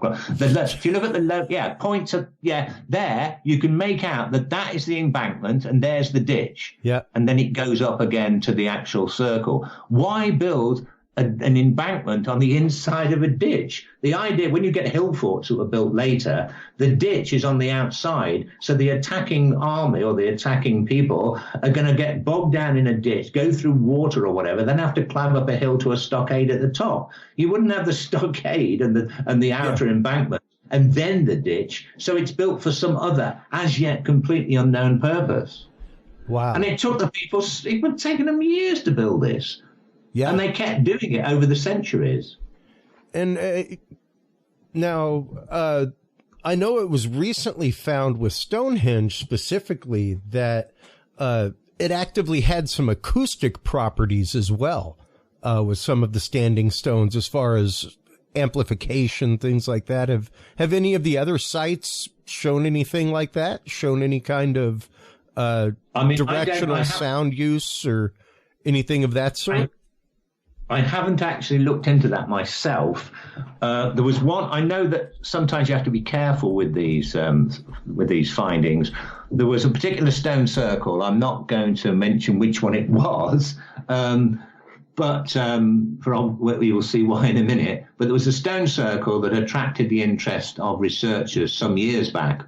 And they set up all sorts of scanning equipment there to see if they could pick up any strange vibrations coming from stones. And they did. They picked up all sorts of strange signals. There was like many sort of, I don't know what you measure signals in megahertz and stuff. It was like literally like these stones were beaming out signals. Wow. And this was quite a well-known stone circle in Britain, in England. And people, went there. There was TV shows that they brought in experts to read the soundings, and they said this is broadcasting sort of radar and stuff like this into space. It's astonishing. And some of the top scientists were talking about this. And I remember at the time, it was years ago, and I was getting really excited. I thought, wow, this has got to be alien technology. Then the Cold War ended, and it was discovered that directly underneath where this stone circle was, there was some sort of bunker that was entered. It was because it was on top of a hill. It was perfect for an early warning place. And I remember some guy said he camped there one night, and an army truck turned up full of soldiers who went across the road and suddenly disappeared in this bushes. Whatever he thought was a manhole cover, they went down it. And it was there because after the Cold War, when this was abandoned, the place was open, and we went down there. Somebody burnt the place out, and there was all wires hanging down. A couple of little rooms where guys would have sat, always manned to track, send out radar stuff to see if the Russians were coming. And basically, it's all been filled in now, and you wouldn't even know it was there. But they were picking up. They really were picking up radar. Wow. But it wasn't coming from the stone. It wasn't coming but from anyway, the that's stone. one of the only stories I know about people researching strange effects. Well, and there have long been stories of ley lines, lines, I guess, of like an earth grid almost of connected energy across not only the earth, but where sacred sites themselves are built. Stonehenge, there's a whole line of stone circles and other things that just kind of seem to line up. It's really interesting when you start looking at that stuff. But to start, it's kind of like we mention on the show regularly. It's one thing if you're going to research Bigfoot. It's one thing if you're going to research a portal. When you have Bigfoot walk out of a portal, which side do you start researching from? And when you, when you've got ancient stone circles and ley lines, which one do you prove first? Which direction do you start researching that from? There's been tons of hypotheses about the location of these stone circles and why they were put at the locations that they're at. The thing about ley lines, ley lines themselves, the idea that the stone circles were connected to other stone circles by alignments of stone is real over short distances. I mean, there's many stone circles that have alignments of stones. You've got one, and then half a mile away you have another, and another one in a straight line for a couple of miles to another stone circle. There's no doubt about this, and why they did this, we don't know. Maybe they were mapping out some kind of geomantic earth current. Who knows what they were doing? But they did that. But then there's a guy called Alfred Watkins in the 1930s, I think it was, who was the first one to suggest that stone circles and standing stones, of which there are thousands all over the British Isles, were laid out to connect these stone circles in a grid which went all over the British Isles. He believed that there were pathways, and he called his book The Old Straight Track. Then in the 1960s, there was an English guy called John Michell, who was kind of like king of the hippies of Glastonbury in Somerset. And he said, he was a good researcher, don't get me wrong, but he was a bit of a hippie, a lot of one, I think. And he said that these alignments of stones, which had been called ley lines by Watkins, he said that they were transmitting energy from stone circle to stone circle, and he gained a massive following. And when people all over the world today talk about ley lines being everywhere, they forget really that it was this guy, John Michell from England, who got the whole thing going, and the little Englishman who kind of came up with the term ley lines, who wrote a book that nobody ever really read in the 1930s. But what John Michell started to do, and also Watkins, they said, because a lot of these stone circles and standing stones no longer exist, obviously thousands of years have gone by. Yeah. The early Christians built their churches on sites of stone circles, not down the stone circles, put up churches so that people would still go to a sacred site that they knew about, and to prove that the God of the Christians had taken over from the ancient gods. And on standing stones, they may have built other Christian temples, this sort of thing. And Roman sites were sometimes based on where they had earlier religious sites. Now, the thing was that people started plotting ley lines. They'd get a map and they'd plot ley lines. They'd put a pin in the map every place where you've got a stone circle or a standing stone, but also they were putting them in churches, not just very old churches that we know that were associated with could have been had a very early church put there when the Romans first took over, adopted Christianity. But they were putting them in all sorts of churches, and they were putting them in old mounds, hill forts, which were built by the Celts as defensive places, and so you'd got loads of these sites on books about ley lines that could have had nothing to do with the ancient megalithic people, which basically gave it rather a bad name. So the scientific community, or say the archaeological community, say, ley lines are just silly. Yes, if you're going to use every sort of site, even post offices and anything you like. I mean, yes, but if you take away all that and just put pins in maps on stone circles and standing stones, you do find that against the possibility of chance, they do tend to be lining up over large distances. Now, granted, a lot of that, once again, especially if you are tracing back the use of them to those astronomical alignments, specific times a year for harvesting sacred plants, that kind of stuff, it would make sense that they would be in direct alignment with each other so that, they have the same alignment to the same stones. If you travel from one place to another, as a healer, going to a stone circle locally, you would be looking basically at the same stone to get the same alignment, in that hypothesis anyway. Yeah. I mean, on the other hand, that's, if you're looking at the kind of practical purposes of it, then from a religious perspective, I suppose you could imagine the smaller stone circles like a parish church, the large stone circles like Avebury, and Stonehenge as cathedrals, and these individual standing stones in between, like shrines that you get in Ireland and Catholic countries. Beside the road, you get a Virgin Mary shrine or a Holy One, things like this. And it's the same principle, I suppose. Which very much, as you mentioned in your book, many of those standing stones were converted into Celtic crosses just out in the middle of fields, things like that, as Christianity moved in. So a lot of those are obscured, gone, destroyed. Stones were used in the building of churches. And then even once again, the idea of Stonehenge being in the state it is, hey man, farmers just came and took stones. They're like, look, I'm building a wall. I need some stones. There's a bunch sitting over there. It'd been there so long, they didn't really consider it an archaeological site at the time. You know, there was a Roman writer who wanted to try and record where the various, what he called Celtic sites were, the stone circles. He had no idea that they were there even, centuries before even the Celts arrived.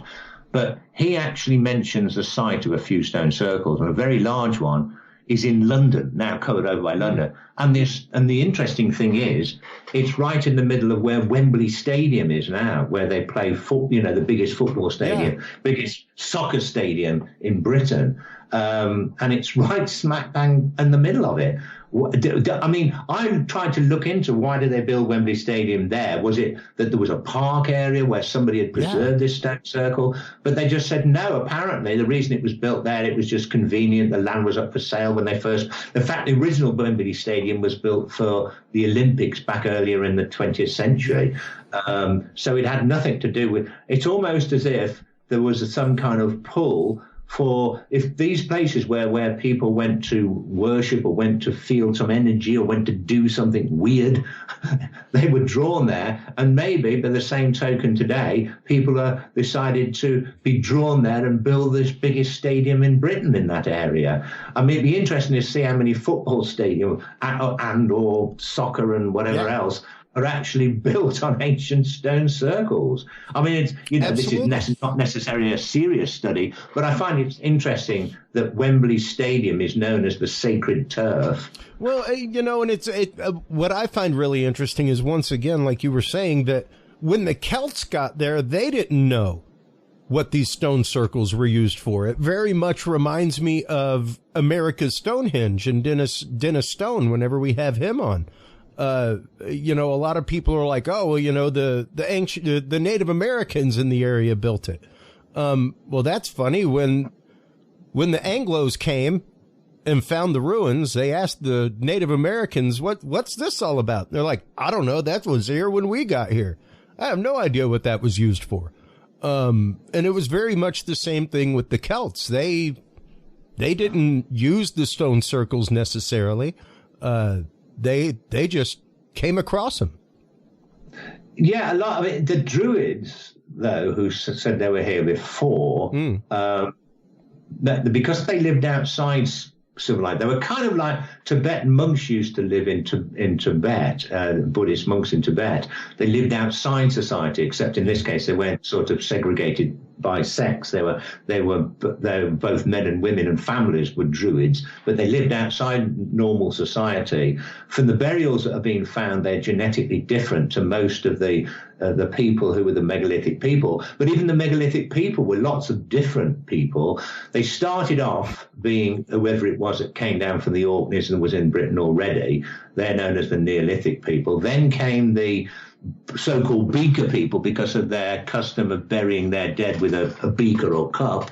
And they arrived from what's now Belgium, I think, or Holland, somewhere in the Low Countries, the Netherlands. They came to Britain around 2500, and then another people called the Wessex culture from, again, the same sort of area in Northern Europe came here, and another culture called the Urnfield culture. They were all very different, and we know they kept going with their same religious and local customs because of the way they buried their dead, very different from each other. Yet there was no fighting. They adopted the stone circles just like the earlier people had done, and even helped the first of them, the beaker people, even helped to build Stonehenge, even though they had completely different religious beliefs. based on their way that they buried their dead from the earlier people, yet they still thought it was well worth building all these stone circles at great expense and time and effort. So they must have had some extraordinary practical purpose, maybe to do with the growing of crops and medicinal purposes and so forth, maybe something else entirely as well. But it must have been extraordinarily important and not just religious for them to all to have gotten involved in building these things and staying at peace with each other. Yeah, I was just about to say it would have to be way beyond religious because, I mean, you'd have no vested interest in helping another religion build their temple. You know, no, and we know they helped build these places because we find their remains alongside the native British remains, and the same with the Wessex culture and the Urnfield culture. Urnfield culture came to Britain from as far away as Germany, and had totally different beliefs. They buried their dead in something called a cist, which is they buried their dead in urns. Cremated their dead, buried them in urns, hence Urnfield culture in graveyards or fields. The Wessex culture buried their people they came from Belgium, in what's known as cists. They're kind of a coffin made of stones and they're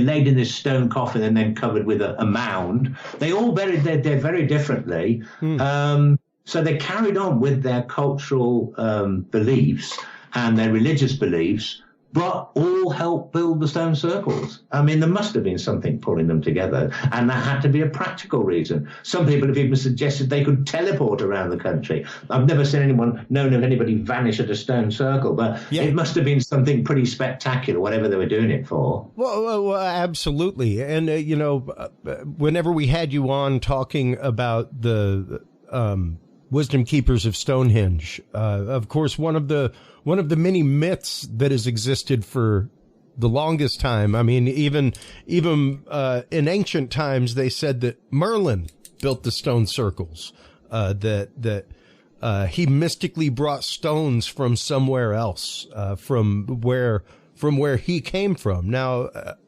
is there any connection to that story of Merlin or magic connected with the other circles as well?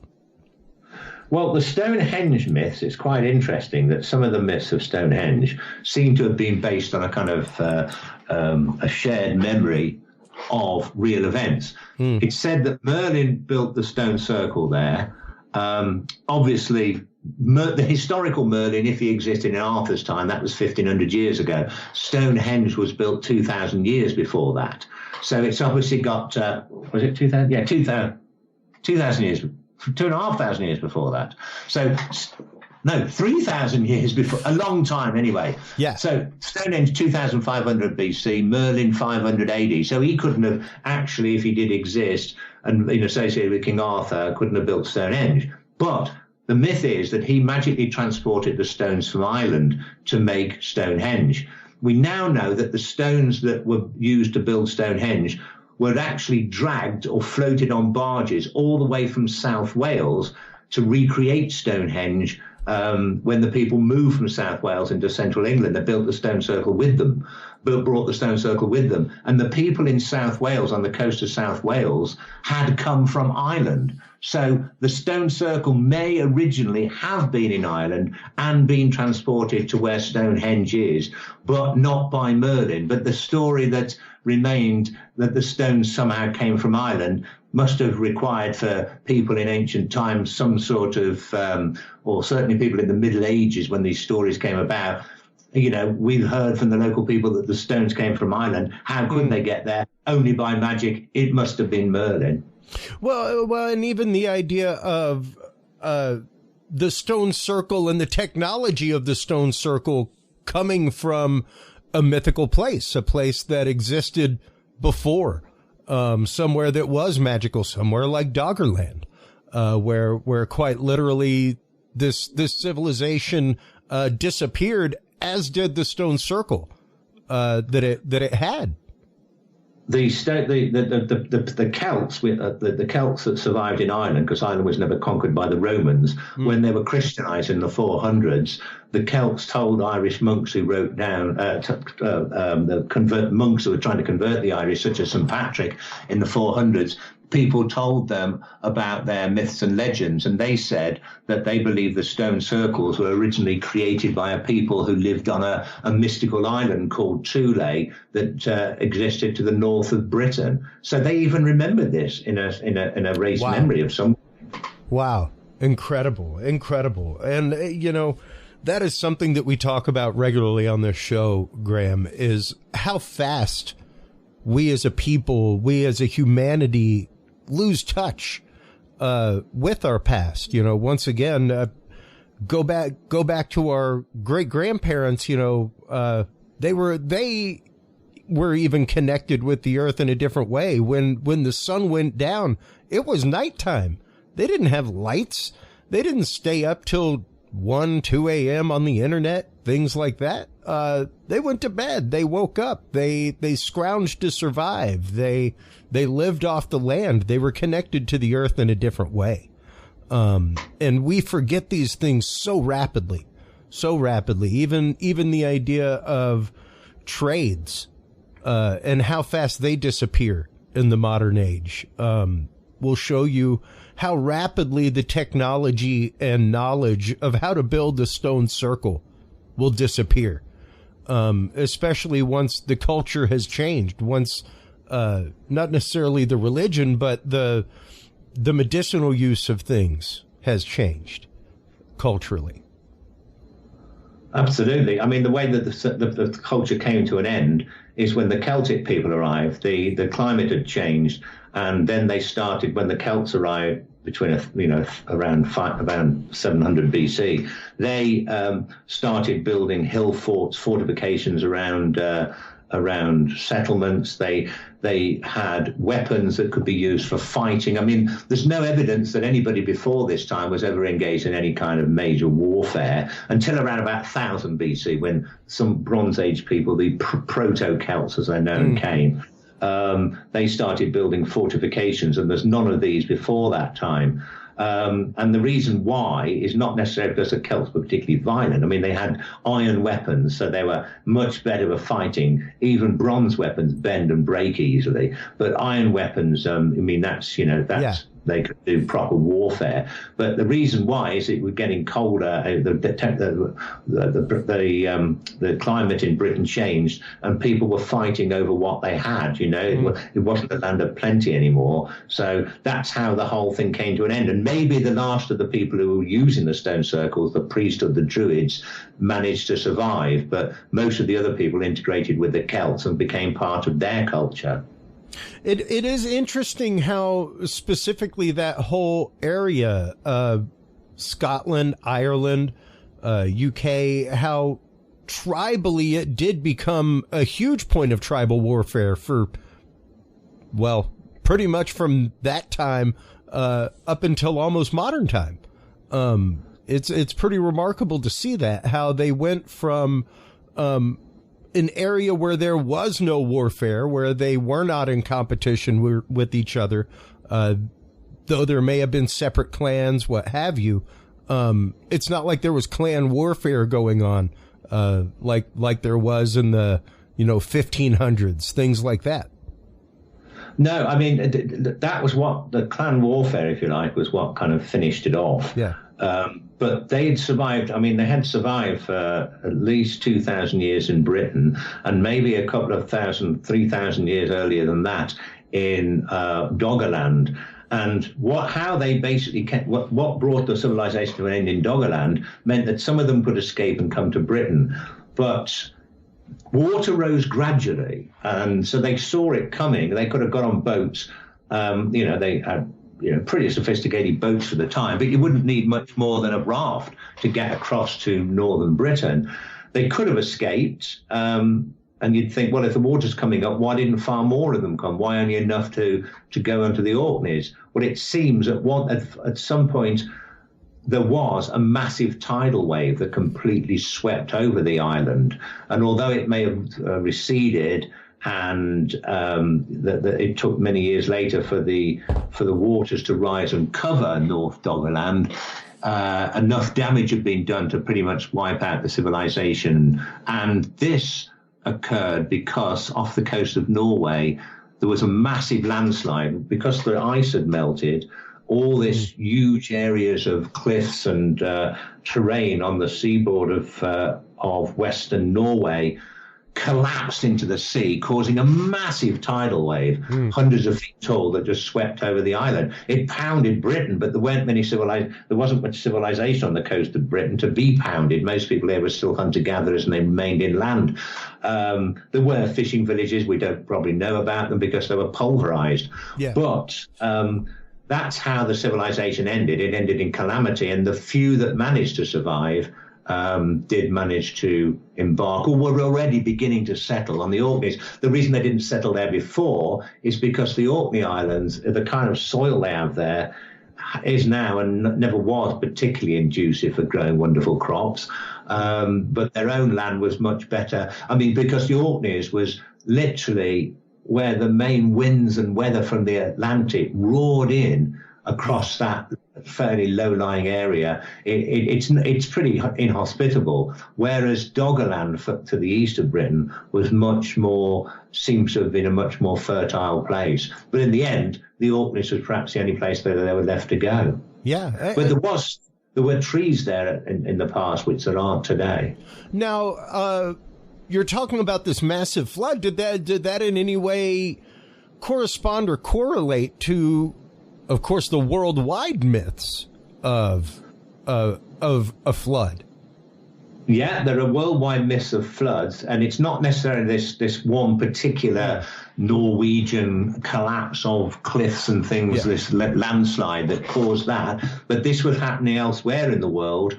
And after the end of the last ice age, before the ice age, or before 10,000 BC, throughout the world, as far as we know, people were hunter-gatherers. They were basically nomadic people who moved from place to place as the seasons changed. You've got something like Göbekli Tepe in Turkey, which is a temple, quite a sophisticated stone circle-like temple that was built around 10,000 years ago, earlier perhaps, and this was a kind of one-off almost, but it wasn't built by a people with a civilization that actually built villages and stayed in one place. It was built by nomadic people who came back to this area every so often. The first people who began to settle in, there we are, Göbekli Tepe, stone circles, not like the ones in Britain, but this is one of the earliest known temples or earliest monuments known anywhere in the world that have been built by humans. But after the Ice Age, people changed, strangely enough. People started to settle, and they learned how to grow crops. They invented agriculture, and they began to domesticate animals. Now, this only happened after the last Ice Age. Humans have been around for about 200,000 years and have never got around to doing this. Suddenly they did. And what happened is it meant the beginning of proto-civilizations, early settlements, mainly around the sea, around the coastal areas, fishing and other kinds of farming. Now, there was many of these civilizations that existed throughout the world. They didn't have writing or anything, so whatever happened to them was passed down by word of mouth, oral tradition. But a lot of these literally sank beneath the waves when the sea started rising. It's risen between, over a good few centuries. It rose by 400 feet. This would have flooded most of these early civilizations. Yeah. Some of these early cultures do still survive. I mean, they've been excavated in places like Jericho in the West Bank. They've been excavated in Peru, in Bolivia, elsewhere in the world, but they were the ones inland. The ones on the coast were lost to the waves. And there would have been many of these huge tidal waves caused by collapsing landslides like the one in Norway, Nova Scotia. There was one there in Canada that would have pounded the coast of Northern Europe and the coast of North Africa. There was other ones that happened in Central America, in Africa. So there would have been many places where it would have been remembered that huge tidal waves flooded the whole area. This could have given rise to the early legends of a worldwide flood. The whole world wasn't flooded, but certainly the world that they knew was flooded. Were. Yeah. Well, and that's just it. We have to remember that while many ancient civilizations, knew that the earth was round, things like that, they didn't quite know the expanse of the earth. It was pretty much the earth was as far as you could see, or as far as you had traveled. So whenever they said that the whole earth was flooded, they were talking about what they knew was flooded, their localized area.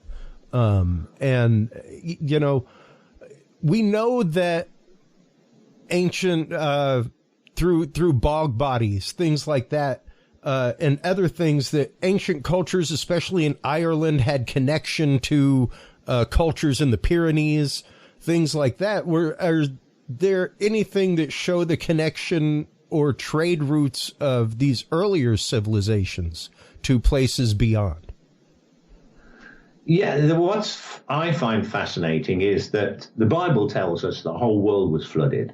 So do a number of other ancients. I mean, the people who wrote the Bible probably got their ideas from the Babylonians, who also had very similar flood myths to the story of Noah. Yeah. What is interesting is that we know from the ancient Greeks that one of the reasons that people believed that the whole world was once flooded isn't just because of these tales that have been handed down of these floods, but also because people had gone to the top of high mountains, way above where the sea or water would ever be, except for rainwater, and they found in the rocks shells.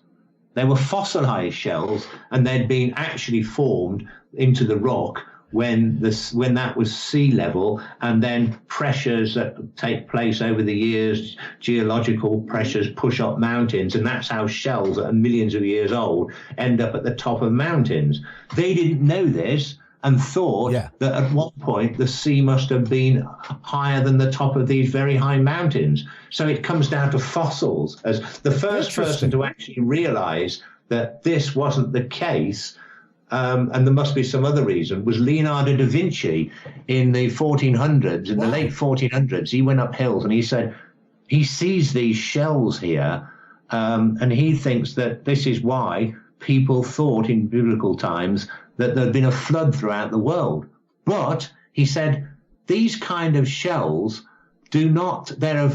they're from shellfish that don't come from this part of the world. He'd traveled widely and he'd seen, and he said the whole rock must have moved somehow. So it's not a case of a flood, it's a case of moving mountains. I mean, he didn't know why, but now we know of plate tectonics. We know he was right. So that's quite fascinating, I find. That is really fascinating, and I had never heard that. But as someone who is into geology and rocks and minerals and fossils, it makes utter sense. Like logically, it makes utter sense. Much like the recent discovery of the huge water beast there in the hills of the UK. I guarantee you that finding fossils of water-bound dinosaurs, things like that, finding skulls of them in the hills, led to stories of dragons, things like that. You know, very much in the same way, where they saw a fossil in a cave somewhere, and there's a dragon in that cave, man. Watch out. 'Cause they ran across something in the wall somewhere. Well, if you look at the first in Genesis, the early part of the Bible, it talks about, and there were giants in the earth in those days. Somebody must have seen these giant skeletons in the earth. It specifically says in the earth, not on the earth, not roaming the earth, in the earth. So in other words, people were talking about fossils they'd seen. Yeah. I mean, if you saw a thing with a head the size of, you would think it was a monster. Well, you would think it is. It is a monster. It's massive. It's huge. And that's just it. You know, it's something that we discuss regularly on this show, especially whenever it comes to ancient civilizations, Graham, is that we do not have to go to the extreme. We don't have to, we tend to really discount the ingenuity of humanity despite them being an ancient people. Just because they were an ancient people doesn't mean that there weren't people like Archimedes, you know, who understood the basics of physics and how to move water against the grain, and move water uphill, that kind of stuff. There have always been these forward thinkers when it comes to humanity. There have always been these people, who have grandiose, inventive, beautiful ideas. And yeah, you know, many of these people were seen as mystics in ancient civilizations, that kind of stuff. But we don't have to go to the extreme when it comes to, why was Stonehenge built? I don't think we have to go to the world of necromancy. I don't think we have to go to the world of, alien civilizations. I think the hypotheses that you put forward of it being an herbological calendar make utter sense, especially when you start looking at the only things that are found in grave sites near these places, you know, because once again, it's not like, you're finding the grave of the king with his scepter and sword. It's not like you're finding the grave of soldiers or builders. The only thing you're finding is the graves of healers and herbs and, I mean, they the things that were used.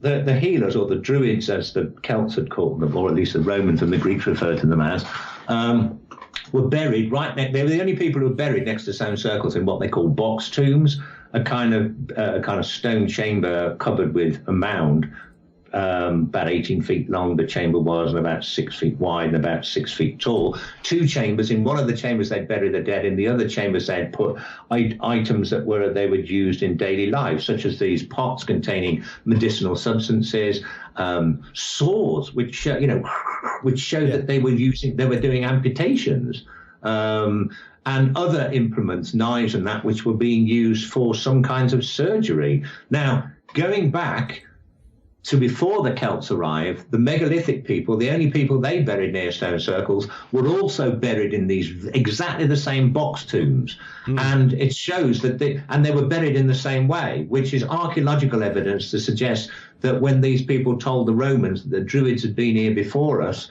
they were right, because you've got the same kind of burials. They were certainly the spiritual successors, if not the actual descendants of the people there before. And they seem to have remained fairly separate from the rest of society. So they were kind of, I don't know what you'd call them, sort of like insular society of Druids, and who lived in separate places, not far from the stone circles, where the main settlements were much further away. So they were the ones who were using these. And so what do we know about the people who were associated with the stone circles? Not kings, as you said, not ordinary people. They were these druids, these priests, this priesthood, which we know had these phenomenal memories for everything. They were the libraries of a people without a form of writing, so they never had to develop a form of writing, because these people would remember and pass on the information. And so you end up with them being the ones that lived near the stone circles. They're the ones that were using them, if you like, or in charge of them. What do they do? Well, we can tell from their graves, they were primarily healers. So you're going to have to say that the stone circles must have had a lot to do with healings, where they're the kind of health care centers of prehistoric times, you know, and in some way they were associated. One way is by these places being used as calendars to decide when to grow the crops and so on, and when to harvest and all that, and maybe other things too. Maybe they believe there was some kind of energy coming to those places that could help with healing. I mean, as I say, I don't know any actual scientific evidence for this, but there are many things that science is discovering all the time that people didn't even know existed before. I mean, look at it this way: without sonar and radar, we wouldn't even know that North Doggerland was even there, let alone had a civilization on it. Other than, like you were saying earlier, the myths of the Celtic people and where the stone circles came from, and once again, that would be myth. And much like until science gives us that information, just like the finding of Troy, that was myth until the day we actually found Troy. And oddly enough, right where it was supposed to be. Yeah, absolutely. Well, I mean, there's archaeologists. They dig things up and scientifically analyze, stuff. They're great with telling us what the date of something is, what some of these tools were used for, and so on. Now, then you've got historians. They consult ancient texts and tell us what people were doing. Well, obviously, this doesn't go back in Britain before the Romans arrived, but we can tell from what they've discovered from ancient texts what the Romans tell us. So you've got history and archaeology. But there's a bit in the middle. I mean, historians, archaeologists hardly ever talk to each other. They don't have joint conferences. They don't have the same publications. They don't share research. So this is where I've come in and said, right, I've for years, since my first books, like 40 years ago, I've been saying, I'm looking at what the archaeologists have to say. Archaeologists over here, historians over here. Let's see what they've got to say, and let's see if there's some common ground. And I've been able to put together the pieces of the jigsaw that are in two separate places. But what I've also been able to do as a guide is use folklore and mythology, which both types tend to ignore altogether. Yeah. And this can tell us a lot. I mean, like we said about, if you took notice about, okay, you've got the story of Merlin bringing the stones from Ireland. Is there any truth in that? Well, maybe Merlin didn't do it, but the stones did come from Ireland. There's another story at Stonehenge, which again shows how myths and legends can go down through history and tell us something. There's a stone there called the heel stone, which stands outside the main stone circle. It's a big stone. And when you go there at midsummer's sunrise on Midsummer's Day, or the midsummer solstice, you'll see the sun rise directly over this stone. Now, that's when all the druids go there and crowds of people gather these days to see this. Now, for years, this was known as the heel stone. The reason being, and it wasn't until relatively recently that people appreciated it, that the sun rose over that stone on midsummer's morning. People in medieval times weren't that interested in what it was there for. And the story that was told and written down in medieval times was that there it is, the heel stone. The reason why it was called the heel stone is because there was once a friar, like a monk, like Friar Tuck, a friar who went to the Stonehenge and saw the devil was living in it. And the friar tried to banish the devil, failed, ran away, and in his anger, the devil picked up one of these big stones that's in Stonehenge and hurled it at the friar, just missed him, caught him on his heel, and that's why it's stuck in the ground there at an angle. That's where it remained. And it was called the friar's heel originally, then the heel stone. Well, Frios heel is Greek for sunstone. It's also a very similar Frios hail for the ancient Brythonic Celtic for sunstone. Heelstone means sunstone. Wow. So it was always called the sunstone, and it would be carried on throughout history. And someone who obviously didn't understand ancient Greek or the Celtic languages said, what's it called? Frios heel. Friar's heel. Oh. And then somebody made up a tale that went with it. So there's a lot of these stories. There's a story about a place down in Devonshire, Cornwall in the southwest of England, a tomb that dates from the megalithic period when there is supposed to have been a druid or a holy man buried in this tomb. And apparently, I mean, it had been unopened for thousands of years. And when it was opened, it was found to contain the body of probably a single druid, and in one particular container, one particular annex of this tomb, there was this big golden beaker or cup. And the legend had existed there way before that if people went to that area called Rillington Barrow in the middle of the moorland and got lost and were thirsting, what would happen is this phantom druid would appear and give you a sip from this golden cup. So this story had been there for years until it was eventually opened, and it had never been opened before for centuries. And this story must have been passed on for centuries about who was buried there and what he had with him. Wow. And once again, the thing that I love about your work is that you do incorporate archaeology, mythology, all of these things together and see them as a whole. Which I consider hugely important, because if we lose the stories, then we're losing part of the history of an area or an object or a civilization, and at least their understanding to be able to see things through their eyes because of their story is massively important. And your work is voluminous and amazing, Graham. I want to thank you for coming on. It is always a great conversation, man. The book Mystery of Doggerland is epic, folks. Go out, get it. It is absolutely fascinating to go through and read about how this civilization existed in the North Sea and just slowly migrated down and kind of lost itself along the way. You know, it really is the story of how easily that is done, that we as humanity forget ourselves, forget our history, and forget places like Doggerland that were right there, that ancient civilizations told us about through their myths, history, things like that. So, where can everybody go to get your books, follow your work? Everything else, I know you're always posting things on social media, but where can they go to, of course, other than our online store, to find you? Well, there's your online store. There's Amazon. You can get it on Amazon in the UK or in the United States and most places in the world. And because it's published by Traditions, they've got, they provide a lot of bookshops with the books in the States and in the UK as well.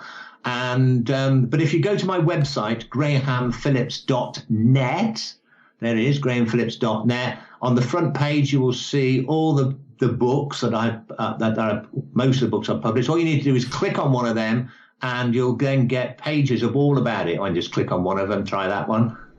There we go. Click on that one. There we go. And if you go down, you go all the way down and you see all about and then if you go to a next page, which you can click on at the bottom, you've got photographs, pictures of the legend. Oh. That one's about Merlin, but whatever. So there's plenty there to tell you all about the books.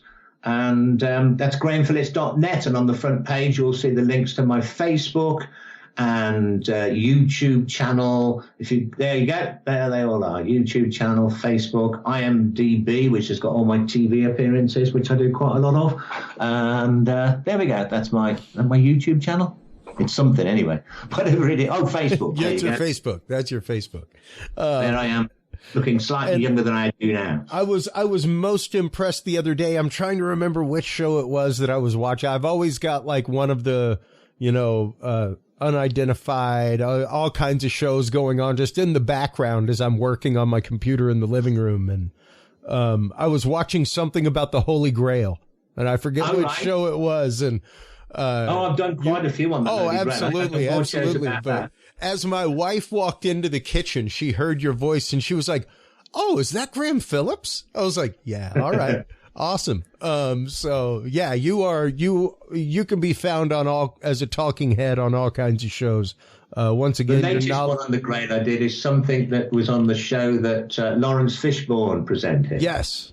That was the one, actually. So, it's always great whenever I get to see you. Your work is voluminous and amazing. I need to have you on to talk about Strange Fate very soon. So that is your other new book.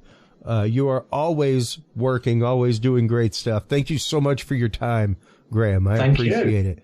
Hold the line real quick while we close things out with the audience. While you are online, everybody, checking out all of the amazing work of our guest, Graham Phillips, make sure to stop on by Curious Realm. CuriousRealm.com/store is where you can find all of the books from our guests. CuriousRealm.com/video. Ooh, I don't know why that's not loading. That is where you can go to actively follow all of the video feeds and YouTube channels of our guests, as well as ours, and like, follow, subscribe. I guarantee you it works, folks. Thank you so much for tuning in, as always, everybody. Take care of yourselves. Take care of each other. Remember, the conversation is the important thing. Open hearts, open minds change the world. Stay curious. We'll talk to you soon. Bye-bye. Thank you for tuning into this episode of The Curious Realm. Stay tuned for more guests, forbidden topics, and hidden truths. Download the official Curious Realm app and view the Knowledge Vault on our website, curiousrealm.com. Follow us on social media by searching Curious Realm. Curious Realm is available on your favorite podcast services, as well as YouTube, Roku, Amazon Fire, and Apple TV through the APR TV app, available on all app markets. Curious Realm is a proud member of the HC Universal Network family of podcasts. For more great content or to become a sponsor of Curious Realm or other podcasts, visit hcuniversalnetwork.com today. Thanks for listening. Stay curious. And remember, the other side is always watching.